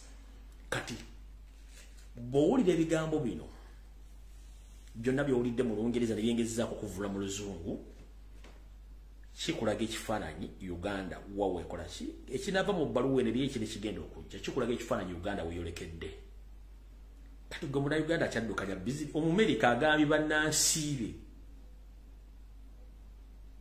abawadde ekirowoozo okuddukanya bizinesi Uganda kyabulabe n'ebitongole ebirala kyabulabe olw'ebintu byamenyaawo kati yo Omumerika alina ekizibu kimu akuteerawo information bakutera information egenda buli kitebe kya Amerika kyonna we kiri mu nsi yonna ne mu Amerika bonna abantu abasuubira okujja mu Uganda oluli n'abali mu Uganda information bagifunye kati bwe bakuwa information eno gwe no continue nga ng'odiringa business mu Uganda oba n'ofuna ekizibu kiba kitegeeza bw'onookiraiminga okufuna obuyambi bajja kugamba twakugamba before nga kikinnabeerawo n'owalaza empaka kasita yaggala Human Rights Commission oba yaggala UN ekitebe kya UN ekikwatagana ku ddembe ly'okutowola abantu eddembe lyabwe batandise okukwata abantu bali mu kubatta n'ogamba omusajja kikyabala odiployinza amagye mu Kampala ensi yonna gitadde ku tensa zifu waliwo akugoba omanyi ebintu si yango bisimu y'omuntu nenge simu eri mu kuvuga naye ng'ataagikubyeko yennyini yo naye ng'oli awulirayo kati Museveni wabba simu ya Kyagulanyi ekuli mu nsabo tugikubyeko essimu evuga naye nga weebuzaabuza ng'afukaana aba weebuzaabuza ng'essimu lingi ttoni yange egimanyi evugiramu essimu weevuga ngimanyi n'akayimba akalimu nkamanyi kati ye situation gy'olimu ebintu bitandise okuggalawo abamanyi history wa Uganda gye buvuddeyo katono kasita embassy zitandika okuggalawo embassy zirengerera wala nnyo kuba zirina intelligence kati kamba buli ekiteesa embassy ezo mu ggwanga nga Uganda one embassy ziba zisubira bannansi bazo okukyaza okusala mu nsi ezo one ekyokubiri embassy ziba zina interest okukola business mu ggwanga eryo embassy ezo ziba zitugenzeyo okukola oba okukola kye tuyita okunoonyereza ku bintu by'okwerinda business ebya investment n'oku expanding business communities ziba baagala ba investor balina sente okujja okuteeka zibeeramu n'ebintu bingi nnyo embassies naye kati bula embassies gandi ffe katuggalewo baabalengedde mu maaso gw'otasobola kulaba bwe tomanyi kino ekintu kyekikola Yoseri kimukozi kino ekintu kitandisa omutakula ebigere kubanga ffe tobagamba ekintu mukiwa obudde wano ebintu bye twogera byonna bivundwa mu nnimi ez'enjawulo kati gwali ogamba simanyi Luzungu tebage bajja biwula babivundwa bulungi nnyo egye tuyita impact oba effect ye video zemukola nero laba tukyusiza nze najja ku TikTok okwo nali siri ku TikTok nengenda okula TikTok eriko kuwemula kuvuma kweyambula kulaga mabeere nabo bennengamba no nina okugikyusa TikTok ero lwenaso okujja banga enteri yabufuzi deri ku Facebook ne baga no sibwe tugenda otambuza ebintu bino twetaaga okukyusa mindset y'abantu bana Uganda balowooze ku nsi yaabwe tuve mu ndowooza eri nga tumanyi kintu kimu kunywa kugenda mu ndongo nga tofudde ku nsi yo nga twagala bassa kuleba mutandika okumanya ensi yammwe gi owning kyekyaleeta Robert Kyagulanyi Ssentamu mu own your country don't think that you are tendered in that country you own that country. That is your country. There is no any other country where you are going to live as a Ugandan. No, or as a Ugandan. Uganda is your country. Uganda is your motherland. So you must participate in each and every economic activities, political activities. Buli kimu ino participating mu. Naye Museveni yali abatadde mu class nga yagala mu mboozi za bisiru za kunywa kwepicha nga batadde nengamba no. Nenyingira TikTok. Yes, nasoka nefuna challenge y'okunvuma.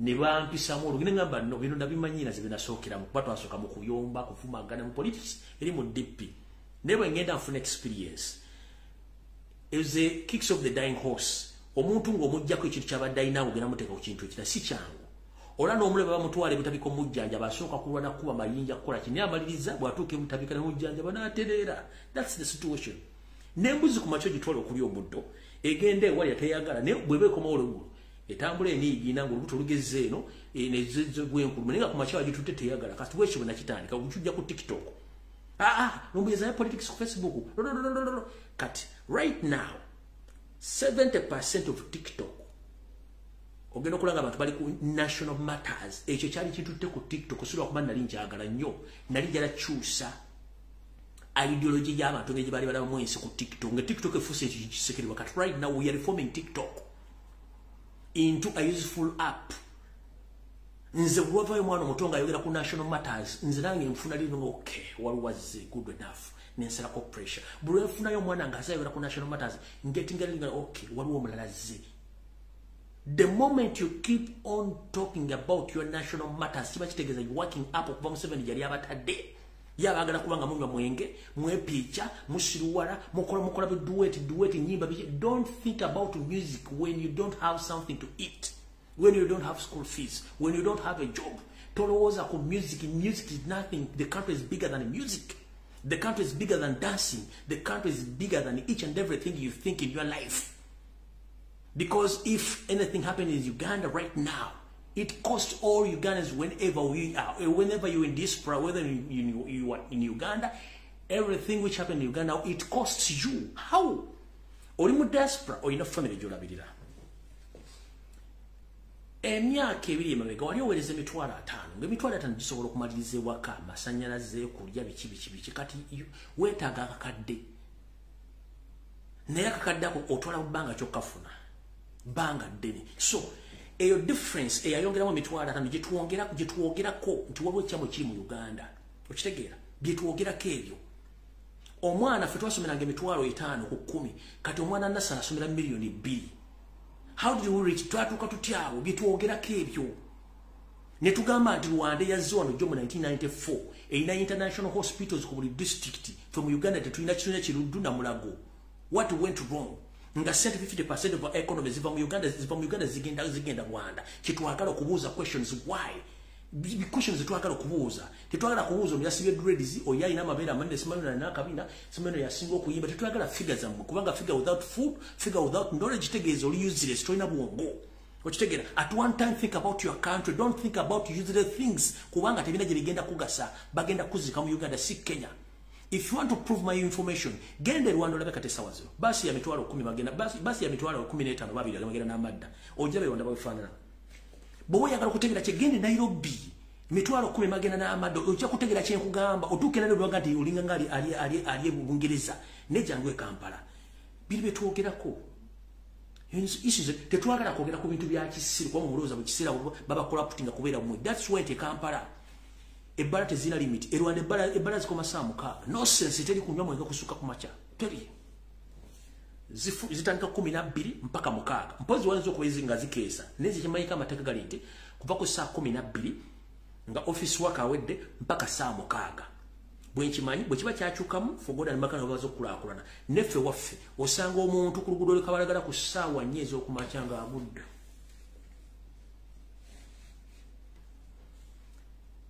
Ebbala zikola 24/7 lodge zikola 24/7 okitegeera lodge zinatera okusinga amasomero lodge zinatera okusinga amasomero lodge zinatera okusinga amakanisa lodge zinatera okusinga akedi okitegeera kati eyo system gye twagala tubajjemu mufokasinge ku ggwanga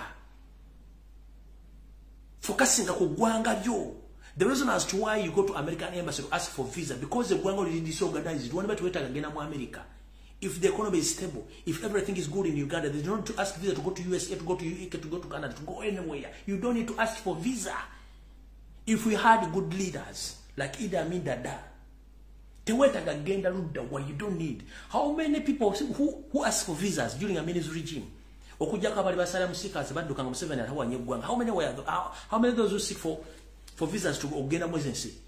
They were just little in numbers. I think I will tolanga kudduka fufu kwa bula nga Amini agenda batta kuba Museveni yaba okukola ki okone ggwanga. Tekikwetagisa kugenda kufuna passport. Rate bannayuganda kubafunira passport ofuluma eggwanga. Esinga sente government zeyingiza mu economy nga ziva mu revenue.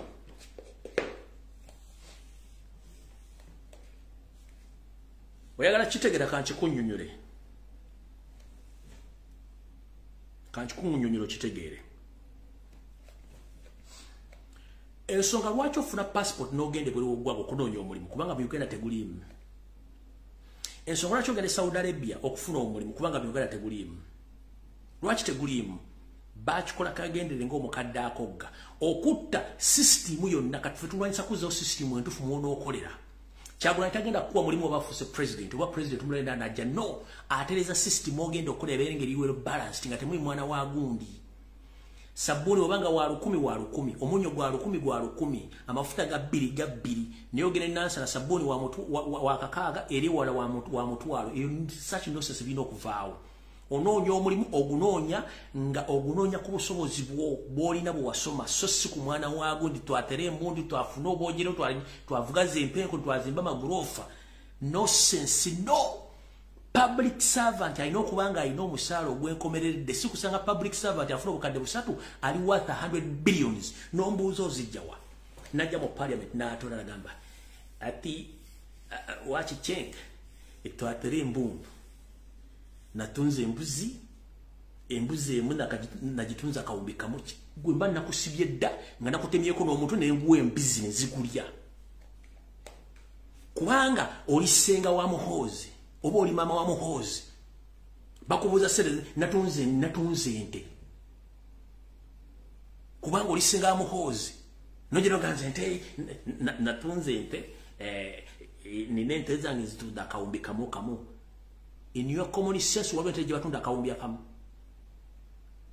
nosanga omusajja nga w'amagye jeno ali supposed kufuna miliyoni mukaaga ekinene ennyo ng'ali worth trillions of money ng'azijja luddawa kati oyo alina mentality y'okufuna trillions nga banzibe tasobola kukkiriza gavumenti evyo kajja batta bamalewo kikyo olina okukola tulina kweronako kujjawo sisitimu y'abasiru kubanga abasiru bakuŋŋaanya bugagga bonga bo mwe ng'abasiru waza kwavuwala n'osanga embuzi bagiwadde ku mitale mukuvuma kyanguga kati n'embuzi oba eryamalagala ki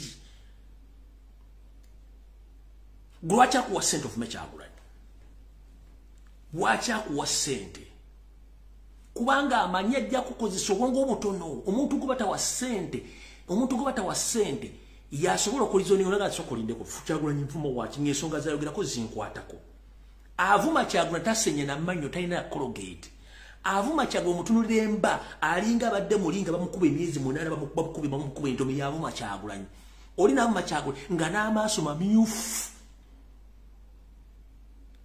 nga gamutwakadde yenna ali mutwakaavu naye ng'avuma Kyagulanyi n'omubuuza ono ate avudde wa bamuwadde emitwalo egi naye ng'ekimuvumisa Kyagulanyi kubanga is lacking knowledge talina information amuwadde ssente tasooka kubuuza ompadde zaaki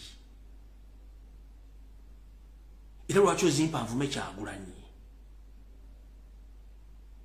gwe ku social media ani wano Kyagulanyi gwasasula akola information ekuba gavumenti oba yagala tukyuse gavumenti ani gwe basasula wano kebere dibye yemu ey'essente ya internet Kyagulanyi tena gwagulira no internet twegulira gibbi ne twesasula wifi y'abaana babakuba emigulo basiba ne badda ku lw'eggwanga lyabwe ne gwe notakozesa bwongo lwaki bampa ssente nfume Kyagulanyi lwaki bampa ssente nkube comrade munnange kubanga okulya mu system y'ekiyaaye first think twice lowooza ampadde ssente lwaki ampa ssente azimpa ku ddiru ki azijjawa tuli mu campaign no tetuli mu campaign tugeza kulwanyisa Fugabbi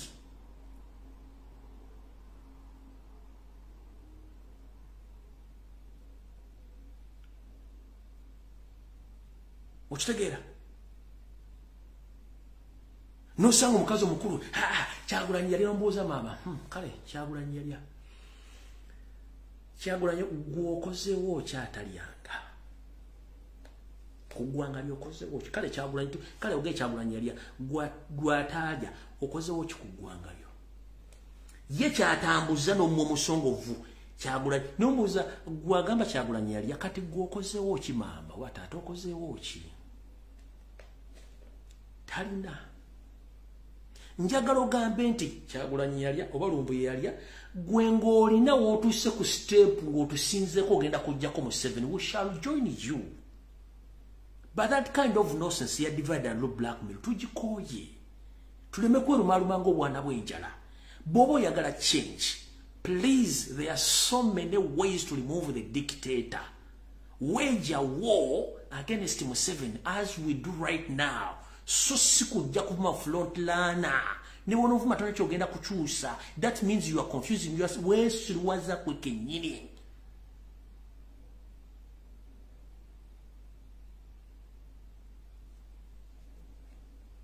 Kati eno video nga nfundikira katundu mbako tugere ku information. Kubanga nedda kikatono nnyo.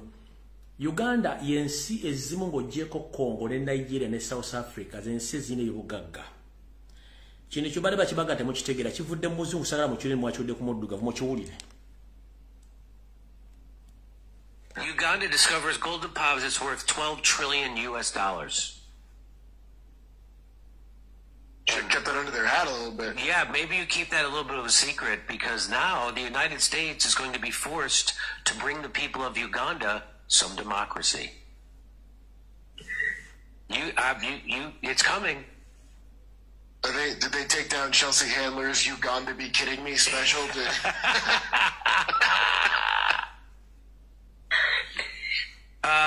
This is from Uganda Investment Authority. Mining in Uganda, groundbreaking ceremony of Busia's gold mine project, largest gold deposit so far quantified in Uganda, estimated at 12.5 tons of mineable gold. Investor Wagagi's initial investment is $50 million and 3,000 direct jobs. If this is indeed the volume that we have, it is time to clean our house and do business in developing ourselves and our country by going to the middle income status and beyond, said Winnie Ngarabariri, mineral development expert. So they say this Uganda is like, this is going to bring us into the modern world. We're going to have a middle class. That's what I read. By going to the middle income status and beyond. That's what it looks like to me.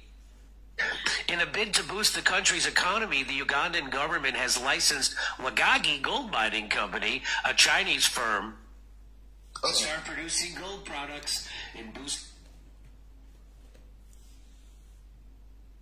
Uganda yazuula oba erina ebirondo bya zaabu ali mu ttaka abalirwamu obusiriivu bwa dola. Obusiriivu bwa dola. Obusiriivu obumanyi. Uganda discovers gold deposits. Obusiriivu bwa dola 12. Obusiriivu bwa dola 12. Dola emu erimu 3,750. Ne bakugambye nti bazuula ebirombe nga bibalirwamu okubeeramu nga birimu obusiriivu 11 obwa dola. Eyo Busia tulina golodi emubende, tulina golodi emitiana, tulina golodi egomba, tulina buli kimu. Goloza lwaki abasajja bano bagifula family business kubanga gwe tebakwagaliza. Eggwanga lya Dubai ligenzo tuuka weriri likozesezza mafuta gaalyo, just mafuta. Wetwogerera Dubai yense singo kutunda golodi, wabula teinayo wadde akataasa aka golodi ava mu Senegal. Golodi yenna avaawa, ava mu Africa nga Uganda togyerabidde. Dubai gyolimu essaawa zino, Saudi Arabia gyolimu essaawa zino, babeesinze ku mafuta. Mulina buli kimu, mulina amafuta, mulina golodi, mulina diamond, mulina buli kimu, mulina n'abantu. Naye gwe bakuweeko 5 emitwalo 5 gy'ovumba kyabwe. Naye nga kino tokitegeddeeko, tomanyi kye bayita golodi, tomanyi kye bayita mafuta, tomanyi kye bayita marble, tomanyi kye bayita diamond, tomanyi kye bayita uranium, tomanyi kye bayita timber, tomanyi kye bayita green belt. Just ja vuma Kyagulanyi n'otunulira omu nze sikyayomba namwe munnange okujjako bakubiriza buli muntu yenna ali mu struggle. Ku ssaawa 12 z'okola olunaku fissaawo essaawa okolerere oyogerere ku nsi yo. Lubaala embeera nga n'embiro kw'otadde bulojja mu struggle sooka ogende okole onoonye ekiguli amagala eddiba. Omuntu omulamu akola essaawa 12 ez'amaanyi. Fissaayo essaawa oyogere ku nsonga z'eggwanga lyo ng'omaze okukola. Lwaki twogera ebigambo bino? Tubalaga Museveni kyatagala mutegeere.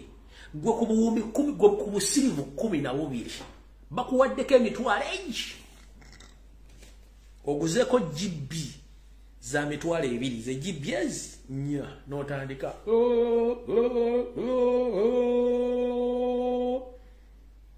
ku busirivu 12 nga goba kugamba okukuba ya kugenda okugamba nti nedda tulina golo lyasobozesa bannayuganda okubeerawo nga tebagenze na kuba kyeyo ekito kirowoozaako tulina golo tulina bafuta nga twabikutte byonna obitereza enguudo zizimbibwa amasomero gazimbibwa emirimu gibeerawo buli kimu kiteredde nga gwe teweetaaga genda kukola njagala mbulira omuloka Dubai ali mu kukola gw'osanga ali mu ofiisi akola baakita bafuna ssente okuva mu magoba gakole mu kampuni zaabwe kyekiri e Saudi Arabia kyekiri buli omu nsi zikulaakulana gwe Uganda mu China muyindi mu Nyarwanda bali mu bintu byo nibakuwa emitwalo 5 ojja n'enkalabi no nenge ekintu ekyo nolaba TV presenter najja n'enkalabi yavuma Kyagulanyi ba YouTubers navuma Kyagulanyi nenga bamuwadde emitwalo egi oli amuwadde emitwalo 5 abba buwumbi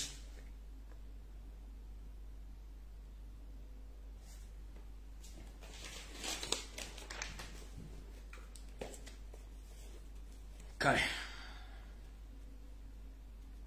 bogeddeko abali ku social media byemukola kati katugende wano mubitegeere bulungi nnyo mujja binyonyoka kansubira nti Mr. President atuuse n'abaana mwenna abakola emirimu gy'okwogera ku social media tutandise bwe tuti nga tunaatera okufundikira akatambi kano mwenna abaana b'ekyukakyuka eno message yammwe ng'oli ku social media kansubire ne President wa Robert Kyagulanyi Ssentamu atuuse awulira akatambi kano kengenda okukola olwaleero tulina olutalo form wange dekabusa obulugendo twolekera mumayi byange byogera kati ne bivaayo olulala ngudde mu lukwe lwa Yoseriti bahabulwa butabasira mutano wa kale nsete tumeze nsanga bisibe na nyine kabuyonje tambula ne bamafia be myaka 5 tuba information ni tubogoloza bagenda kudda batandika okukola kituta counter attack bagenda kikola batya Yoseri ngayita mbitongole bye by'enjawulo ne bamafia be bataddewo enkola eno wammanga basooka ne bali kulutinga abantu wali nga twakava mu campaign ne balemererwa n'ebifaananyi twabibalaga bye baali kulutinga balemererwa kati bazzeemu okufulumya obutitimbe n'obutitimbe bw'ensimbi nga Museveni yalagidde bali batandike okulikulutinga oba okuwandiika abaana abawera emitwalo 3 nga bano babayita ba social media warriors nkiddamu Museveni previously ordered all his state bodies to recruit 30,000 social media warriors who will encounter all social media in-laws who advocate for change. Nchidam Yoseri tibahabulwa ngayita mbitongole ebyokwenda ebirala yabalagidde ba wandise abavubuka abamanyi okukozesa emitimbagano emitwalo 3 nga sofa bakali kulutingako 8 bagenda kikola batya tutandise bwetuti kasoke malo baletera wano katono bagenda kozesa ebifaananyi mu kugulawo buli muntu yenna go bagenda okuwandiisa agenda kugulawo account 10 nkiddamu buli muntu go bagenda okuwandiisa agenda kugulawo account 10 either ku Twitter nga inaka account 10 ku TikTok nga inaka account 10 ne ku Facebook nga inaka account 10 ng'omulimu gwe kutuula mu nyumba ye nga operatinga kuvuma kuvora kutunda mukama kuvuma Kyagulanyi naffe abogera ba defending Kyagulanyi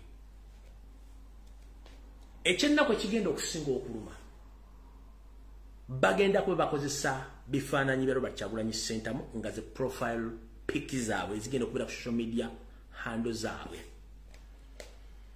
bagenda kubanga bakola ebintu bino wammanga 1 buli post egenda okubanga ekolebwa ng'erumba government nga bagiddako bagirumba nga bavuma buli akola comment bagenda nga kujja video zaffe nga baziddamu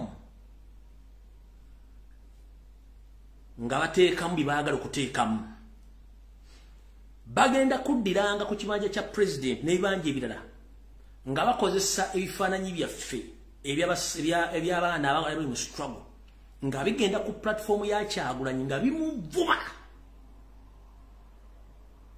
bayinza okukozesa ekifaananyi kya Siimwe bayinza okukozesa ekifaananyi kyeyakole bayinza okukozesa ekifaananyi ky'Amasaba bayinza okukozesa ekifaananyi kyange bayinza okukozesa ekifaananyi kya Katongole oba ekyani baanene ne bakikozesa nga kyekivuma Kyagulanyi ku platform ya Kyagulanyi ku platform ya Nuupu ku platform y'omuntu yenna nga bagenda kukozesa ebifaananyi bya president n'ebyaffe abali ku social media nga tuvuma omukulembeze oba nga tuvuma abakulembeze baffe oba nga ffe kennyini twerwanyisa bagenda bikozesa ebyo naye nga abagenda bikozesa gyegina emitwalo 3 ndowooza mutegedde bulungi ekyo mukitegedde bulungi kati so si bulugula nga alina profile ya president nti wankyukakyuka okuva n'olwaliro mwentegereze nnyo era oli wajja ku platform yo oba oyagala oba kyatingana ku WhatsApp ng'ataddeko ekifaananyi kya president at least wabanga ayagala communicating naawe asooka kukubire ku video mulebwenye bwe batasobola blocking ambwa naga wa kisiraani okitegeera mugenda abantu bagenda kujja bagenda kubakozesa ebifaananyi bya president okuvuma okulumba buli mulwanyi naye ku social media nga ne president mwale bagenda mulumbiramu tugenda mu maaso abantu bano balina office ya Museveni ngeri Kyambogo si ku university wabula ekyambogo Museveni alina office bale babaloketinze bagenda okukola emirimu gyabwe we balipotinga abasigadde emirimu bajja balina gikolera maka gaabwe buli mwezi buli mbwa enegenda okufuna omulimu guno egenda kuba efuna emitwalo 40 nkidda buli magujja egenda okufuna omulimu guno egenda kuba efuna emitwalo 40 omwezi buli magujja eweereddwa omulimu guno egenda kuba ezifuna buli mwezi bagenda kuba bakola posti ezivuma bagenda kuba balumba posti zaffe nga bazivumisa oba nga bavuma Kyagulanyi ekyo mukitegedde bulungi nnyo so far mukunoonyereza kuno bakalikuruutingako bakawandikako abantu 8 abagenda okuba nga bakola omulimu guno balipotinga Kyambogo era bafuna emitwalo 5 bakyanoonya n'abalala bagenda okuba bavuma kati obadde weebuuza ani coordinator w'abantu bano coordinator w'abantu bano muddeeyo mutunulire social media ebadde etambula mabegako nga baga abaana ba Nuupu bavuma nga n'abavuma abamu tebabadde ba Nuupu ekyo badde bakituteekako eno nga bakiguza bannamawulire nti abaana ba Nuupu bavuma buki naye nga abadde bavuma tebabadde ba Nuupu badde balina video balina ennaku yaabwe kati ffe twagenze mu silent mood kyatuleetedde okujjayo bonna bonna abadde beekwese nti bankyukakyuka nga si bankyukakyuka iyo nsonga nakyo yagamba nti mulina okummatiza nze okuddamu okuyingira mu struggle ne mubuuza tukumatize tutya munnange obadde mu struggle era obadde opostinga kyekikwata ku struggle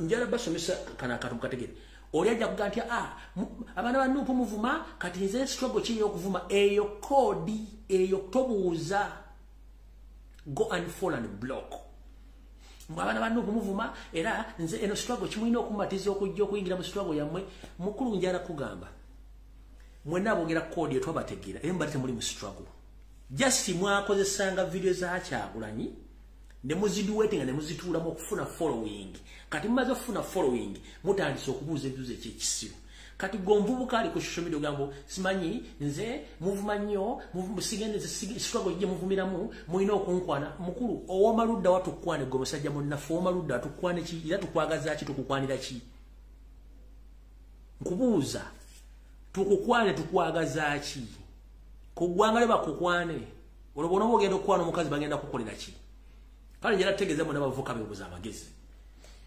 struggle mmere yalumbe n'ataaka abaalya oli waddemba okusalawo sayidi yo n'abalala basigaza sayidi yaabwe tebeetaaga kukwana okwagala ensi yo ayagala okukwana ffe tetuli mu pulogulaamu ya kwana nkiddamu gwe wenna ng'oyagala tukwana oyingire struggle munna tetulina budde bukwana tetulina budde bukwana gobo yagala kukwana genda mwenda namwe yagala okukwana from people power tetukwana tetulina budde bukwana feeling tuzina kugwanga lyaffe era buli feeling lezituluma nga tujja ku social media nga tubyogera kati gwa talina feeling wera bakunyonyolegerwa kwana genda mu enda namwe bakwana kubaje betaaga abantu fene twetaaga abantu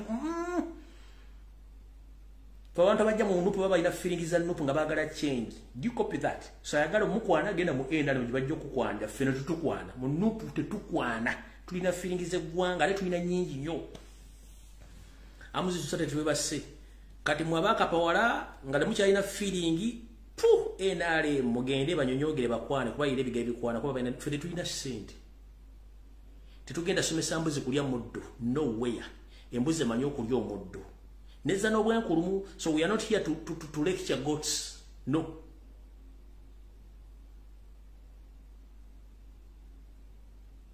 no a big no we are not here to lecture goats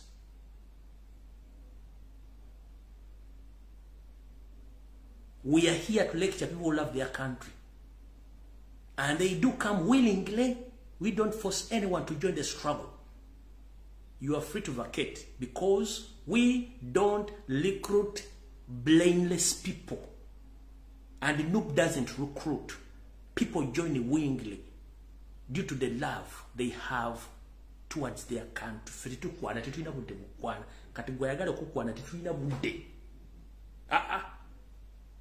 Aina feeling etakwana. Kitagende buno yimunai. How tuvudde otugenda kuwaawo.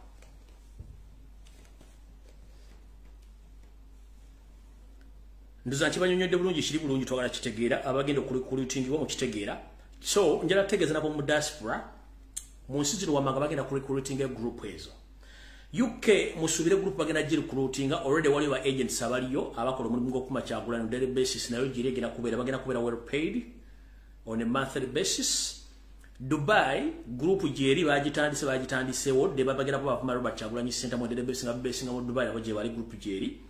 South Africa as well group bagenda recruiting jeziri nga zo za kuma Robert Kyagulanyi center mu daily basis n'okuvuma ffe ekyo nasho jeziri. Canada group ye Canada yonna chapter ye Canada mugitegeere muti wagenda teeka ekibinja ekivuma already waliyo agent gwe manyi yaganti ali mu nupu mukyala ali awo naye agenda kukola omulimu gwe kumuleka group kana bwe bali nensi najja kwamba update ku nsonga ezo so we togerere sawa zino yensonga egenda maaso kushumira gye bagenda okukola so tuzo mukitegedde bulungi nnyo ba agent gye bali mbali mbalaba amapesa gabagala gatambula so information gembawa eri kurusho kubanga anjirukira ddala kuva ku source nembalaga kibwe kitambula bakigenda maaso mukitegedde bulungi nnyo so abantu abo twaba ma audience abasinga obungi we know them because we don't approach we don't talk to each and every person no because abantu tubanga tubaina tituina time yawe kitegedde bulungi nnyo kati awo sazi tumeka okay tuchina idachika wana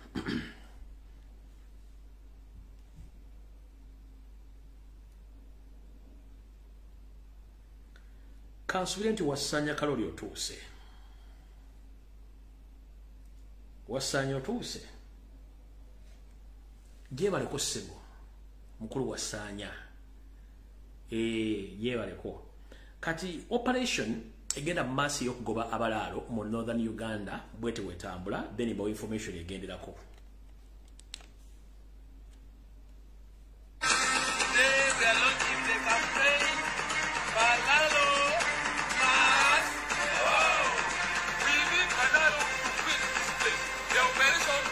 and we are now in the bush. We are in for it. Banana must go! Banana must go! Banana must go! You know dog attack, come on. You know dog attack. You know I don't really need to get back. Choking one kiss and the you Banana must go! The operation has started today. The banana should be won. Now,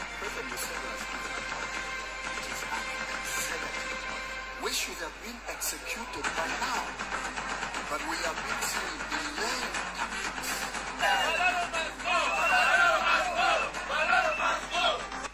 Sigenda kamalayo olw'obufunda lw'obudde. Operation eyo bagiyita Balalo Must Go ngeri mu mambuka ga Uganda. Lwaki bagiyita Operation Balalo Must Go? Ebiseera bisinga bwe tujja ku ntambi zino okubabulira ensonga zino eri abantu abakulu abalowooza nti tumala biseera nga abanyigira mu nzikiza sina kindi abakunamira muzibe maaso g'omuganda gali mu ngalo bw'otamutera kintu mu bibatu bye ebiseera bisinga tategera kituufu ate linda kiggweyo munnanga afumita mboobo mbasomeseza ekigambo kye bayita occupation abasinga obungi mukiwulira nti mukimanyi nze funula yakyo wetwogerera essaawa zino abasajja abanyarwanda abalonzi b'ente abaafubutulwa mu ggwanga erya Tanzania programu nagikola ne mbasomesa buli kimu mu nkola ya Museveni ey'okuzimba obubakabaka bwe agenze asindika abalalo bano okwetoola Uganda yonna n'ente zaabwe mujjukire mu bitundu byakyo balina ente nnyingi nnyo ne mu Karamoja region wetwogerera ente ezo teziriyo babba zonna ne bazibba ne bazitwala kati bano zizimu ku nte zibalina okwongera okugaziya obugagga bwabwe mutowe Jeno George Akandanaho Salim Sare yasimba amakanda mu mambuka ga Uganda sijazaalibwa kubanga omusajja ovubo n'obudde omusajja musumaali amanyikiddwa bulungi nnyo omwami ono ekimututtemu ekyamutwala mu Northern Uganda kwe kutandika okusimba emirandira okubanga amanya butya mu nkola y'ekiyeekera gy'ayinza okutandika okuteeka influence mu Northern Uganda okunoonya abanafu mu mitima abaagala ensimbi n'abalina okutiisibwatiisibwa bave ku ttaka litwalibwe abalaalo era bayiwe bangi nnyo wetwogerera omwana w'omulugwala mu mwambuka akombye kwerima oba akombye kwebaza eriibwa agambye nedda akamanyiro kasusse ene waffe tuli basajja ba Northerners temuli mu Nyarwanda yenna alina kubeerera bamulonzi wante kale bonna baddeyo tubadde tulabanga obutambi bw'enjawulo nga mu Karamoja bookya batta abantu babatwalako ente n'ebintu byabwe ne tujja mu Acholi wawa Anyoya nga babajjako ebintu babitwala babatemula lwa nsonga kutwala amataka okutuusa abantu baga nti kimala ne bakola operation kino tekyalese yose eri kyekimu ku nteekateeka ye era n'asooka asindika muganda wayogere n'abantu bano abantu baaganye ye kennyini naga nti agenda mambuka ayogere nabo bamugambye ssebo osaago bunywanga n'ogofujja tetwagala kulaba ku mulaalo yenna atambule adde giyava era operation egenda mu maaso naye nga bumanyi nti Museveni mu kutiisatiisa talina mukwatira nsawo agezezaako nnyo okutiisa abantu bano baganye era nakino cyane muviiramu obuzibu naye okusinziira ku information gyenfunye alabika atigenda apondooka kubanga abasajja jjukira bamulinako akakuku mu myaka giringa yakava mu lutalo omukulu ono yabateekamu koni ye kennyini yabeeteeka Museveni koni yabeeteekamu n'asooka batugumbula kati bamulinako akakuku lwakuba nti bamusinikira amannyo n'alowooza nti bamwagala ekisinga okusesa omukulu ono alina akazannyo kazanya bakayita akasenda bazaana asobola okuwa omugaati n'akwa buluba n'akolako n'otuta munnange n'akuterako obuyimba obusendeekerevu n'olya era n'akugamba gwasinga n'akuwa n'abakuumi ne bakuuma naye ng'ekinava mu ebyo ojja kiwulira gye bujjako tukirabye nti bukyanga lubanga lwa Mmindi omukulu ono gavumenti abadde agizizzamu abantu bano bonna ba Chief Justice bali mu mateeka bali mu gavumenti bali mu majembe fibinga abasenda kabayita akasenda baguzi naye abantu bano bayina n'omulamu agumu tebalinga teffe munnaffe nti buli afuna ekifo kyafunye yeroozaako yekka abasajja bano baatebusa akondo ka Museveni kati bonna kyovula ati banneeyawulamu sinnalabayo mbuzi yabitanga yonna eva mu Northern Uganda ewakanya ekiragiro ky'abannaabwe nga bwe kiri wano waffe mu Buganda twogera kino linawakanya twogera kino linawakanya twogera kino linawakanya bali bagambye Mulaalo must go kati mukulu Mulaalo head of Balaalo Yoseri yakwalula esiridde what is your option ya Yoseri omulaalo yino njagala okutegeeza baganda mwenna n'okuluma kutukwa Ssaabasajja Kabaka newankubadde si program ya Rassani Mbuli Mulange Mmengo njagala kino kigende ku record Yoseri bamusobedde okuba nti bamugobye mambuka n'abalaalo be yakubidde enkwezenge yetuule Mmengo eya Ssalonga Mulenge ejja wasanja Kalu Charles Peter Mayiga Mr. Arajina amuyita n'amugamba njagala kunyamba tukolagane nga bulijjo ko ye nti ye tukoze tutya omulaalo oba abalaalo bonna abagobye mu Northern Uganda sinawe ngenda bateeka njagala tukwatagana naawe tubateeka ku ttaka lya Buganda wonna eriri mu Buganda Mayiga olw'okuba nti naye waakabano ate nga naye asurvivingira ku nsimbi za Yoseri n'amugamba nze sina buzibu n'amugamba olina osooka okukontrolinga abantu bo bonna abali mu Buganda n'agamba ekyo nakikola dda yensonga lwaki towulirayo omuntu yenna akubandulu ku baana batulugunyizibwa ku kibba ttaka ekulambwa Ssaabasajja Kabaka bwe yali nga anaatera okukola ki ng'akyaddeko waakusi tewali yayogera buli kimu kyakola ki nalina kikontrolinga. Kati omukulu ono yakkiriza okuba nti abalala bonna bagenda okuva mu Northern Uganda bagenda biteekebwa mu bitundu bino wammanga. Ab'e Nakasongola wonna mulinde abalala bagenda bongeramu abalala. Ab'e Nakaseke bagenda bongeramu abalala. Ku ttaka ly'ewa Kabaka abantu b'ekibuga mwenna abadde basigazawo ettaka nga lya Kabaka abalala bajja bava mu Northern Uganda. Abantu b'e Mubende abadde ku ttaka lya Kabaka mulinde abalala bajja bagenda bongera kabava mu Northern Uganda. Abantu b'e Kayunga bagenda bongerako abalalo abala bajja okuva mu Northern Uganda. Tusembyayo Egomba namwe mwerinde abalalo bagenda bongerako abava mu Northern Uganda yebabagobye nga nenda mugisimufungize. Kale gwe omuntu yenna ali awo ng'obadde olowooza nti Emmengo wakyaliyo omuntu alimu empeka emera munnange kyekiseera otandika okwerwanako. Nabagambye akatambi kali ke twabalaza akali e Kayunga abasajja bakulu nga bafungiza enkalu nga zinoonya obukongovule si lwakuba nti twakapositeze gatwagala twali tulaga ekifaananyi nti n'emmundu ng'osazeewo ejja kuba tekyalina mugaso. Oba omulugwala yakikoze ku ttaka eririye gwate omuganda gwe bagoba n'okaaba ng'ente empete emboobo kiki oli komadde okukaayo emiranga kubanga ne bw'otakaaba bakusiba era bakutta ne bw'otakaaba kujja ku ttaka lyo kati oyagala kufa nga nvunza oyagala kufa nga nvunza gye bakubye bafumita obufumisi ekikwanso n'etulika n'eyiika obugina mulina okulwana okujjako olukokobe naddala ku ttaka ly'Abaganda lye batandise okuzannyirako. Wasanya kalu kya Sipita Mayiga diri wagikoze ng'oza sigitegeere era nje tisijasaagadde girinza Sande mu bimuli Mulange Mmengo njagadde ku exposing ng'obudde bukyali ensi etegeeredde gye muyina. So Museveni alina ebizibu bingi nnyo nga n'ekyabalalo kimufuukidde ekizibu. Kati wano wenjagala okufundikira akatambi kaleero. Gwe wenna omusajja Omuganda n'omukyala Omuganda ng'oli eyo nkulamusizzaako munnaye kansubira nti oli bulungi. Bw'otunuulira Abaganda affe abamu mambuka obukambwe n'obumalivu baalaze nga bagoba basajja bano. Walabyeko ayina emmundu, walabyeko eyayise RDC, eyayise member of parliament nedda. Bakikoze nga bo abamambuka. Naye mmwe omulugube obutaagaliza enkwezenge okwerowoozaako n'okwefuula abamanyi nga temumanyi kyekirwadde kitulina. Tusooke tuteeke ebintu eby'ebbali tusooke tukozesa ekintu kimu okutaasa obuwangwa bwaffe n'ennono n'okutwasa eggwanga lyaffe ng'Abaganda. Musooke mweggyeko nasoma. Okusoma kuyamba ggwe ng'omuntu. Naye tulina ekitugattire wamu bwe Buganda. Bw'oyinza okuba wasoma nga kuyamba ggwe naye waliwo ekitugattira muli ettaka bwe Buganda. Tolinayo ekitundu kirala gy'ogenda kgenda. Golooza lwaki ejjoogo n'akamanyiro liri mu Buganda? Golooza lwaki batisendula abantu mu ttaka ku Buganda tewali ayogera? Kubuuza golooza tewali ayogera.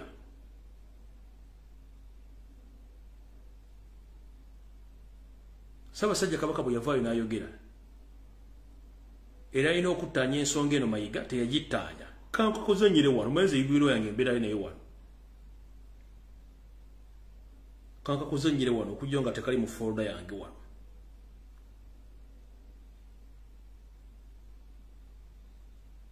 Kankakozanyire wano. Mukama nnyamba kabere mu folda eno.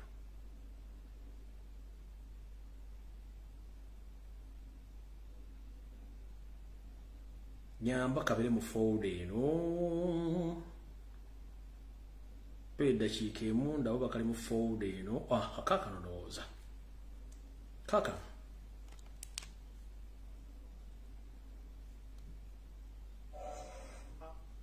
Tukyawulira abantu baffe abasengulwa ku ttaka mu bitundu ebitali bimu. Bwe bagenda mu mbuga z'amateeka kitwala ebbanga ddene okuwuliriza emisango egikwata ku ttaka. Kabaka ayagala wabeerewo obwangu mu kusala emisango gy'ettaka. Tusaba nti abo abalamula emisango bawulirize okusalawo emisango egyo mu bwangu. Tuddamu okuyozaayoza bannaffe abalondeddwa mu buweereza obw'enjawulo. Naye message ogiwulidde. Omuganda ali eyo abantu bana bagambye mission balalo must go. Wawuliddeyo nga balina omusango mu kooti. Owe misango emeka egy'amataka egiri mu kooti mu mambuka ga Uganda. Tegiriyo. Tebetaaga RDC, tebetaaga asome kuteeka musango mu kooti. No. It's a joint effort and determination. Amaanyi agakatuddwa awamu, agegattidde awamu n'obumalirivu. Determination and joint effort. Obumalirivu n'amaanyi agakwatiddwa agegasa awamu n'obumalirivu. Joint effort and determination. Kye twetaaga Abaganda okusituka. Bisigadde Mukama bakwateko. Zino video mulizijjayo, muliziwuliriza, ne mufuna amakulu gaazo. Naddala mmwe abayita ba elite abasoma abagamba nti mwagala kumanya nenga ate okumanya kwammwe kujja batuuse wantu wafu kubanga bamulowooza nti asomye yategeera so nga ate nga asomye yasinga obusiru kubanga yalowooza buli kimu bakikozesa kkalaamu. Nedda ngolooza singa emmere tebagiwambisa kkalaamu bagiwatisa kkalaamu. Nedda ekkalaamu erina weekoma n'okozesa ku mutwe n'okozesa ne ku maanyi aga bulijjo. Yensonga lwaki bajjajjaffe bavaayo okulwanira eggwanga eryo nga bakozesa amafumo n'engabo. Kati gwe bonolowooza nti ogenda kukozesa kkalaamu yokka egy'okumala. Bomunooza nti tebalina budde bukwata kkalaamu. So n'olw'ensonga eyo tusinkane ku Lwokutaano mu open roof discussion Mukama 13 mpeera kiri ekyaba social media abagenda okujja emitwalo 3 bali ku lootinga mu kitengo mu kitegeera. So siri awo sibuli agenda okuwomula ati avuma wa Kyagulanyi no bagenda kukozesa ebifaananyi ebyo ekyo mu kitegedde bulungi. Osiwe Kitalya loza kankudde ku Friday. Waloza mwasimbudde mishona mujije mbade mujikona mujitwale wala loza sibimanyi mbitegedde bulungi nnyo. Ne mulekera okuba abaana ba Buganda obutwa mu mbeera abali makomera. Osiwe Kitalya, Osi Kitalya prison. Please, I ask you humbly, stop giving poisonous food to indigenous Ugandans. You thought that if you change the position you are doing your dirty business that I'm not going to know. I know. And I got the new location where you're doing those dirty business. Stop giving indigenous Ugandans poisonous food. Osiwe Kitalya lekera okuwa abaana emmere y'obutwa. Ne mulisa abaana ebikongoliro ng'emmere mugitunda ku black market n'ebijanjaalo.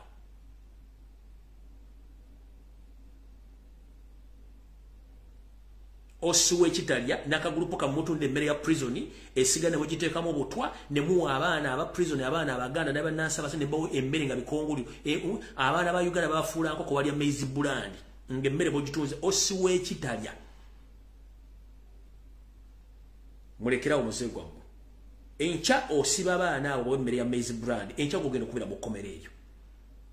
And I wish singa nze mbeera osiwegundi singa nze mbeera osiweddwa wekkomera eyo. Before nga tonnasindika mannyo Osi Kitalya genda olaba firimu gye bayita No Escape from Sobibo. Nze singa nafuuka osiweddwa amakomera nga nze osiwe kkomera ly'e Kitalya nga mwe mulimu. Genda olaba firimu gye bayita No Escape from Sobibo. Bwemba kye mwagala singa gavumenti ekyuka mbanga kye bwe twogera mutuyita basiru.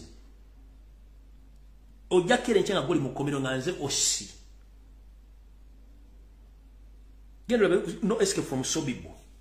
Bwemba mwagala tubayise bwe mutwe muyisa Baganda baffe.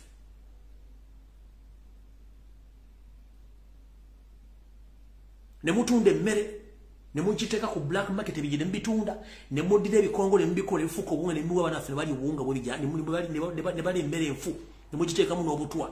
Buli mwana agenda okuva yenna nga yayiise Windows tebateeka abamu bafunye cancer bagendera kufa kubanga mulina self interest kubanga muli baakabano. What went wrong? We are all black people. Why do you behave like animals? Anything might change tomorrow or any other day. You might end up being that prison.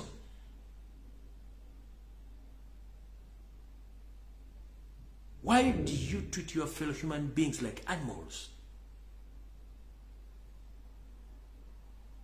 Genda fino jubaita no escape from Sobibo. Olabe kyebakola basibe. Kati goloba kyoyagala nga gavumenti ekyuse nga bakutte tukulesi nga nze osiweddwalire we komerero gya kiwulira.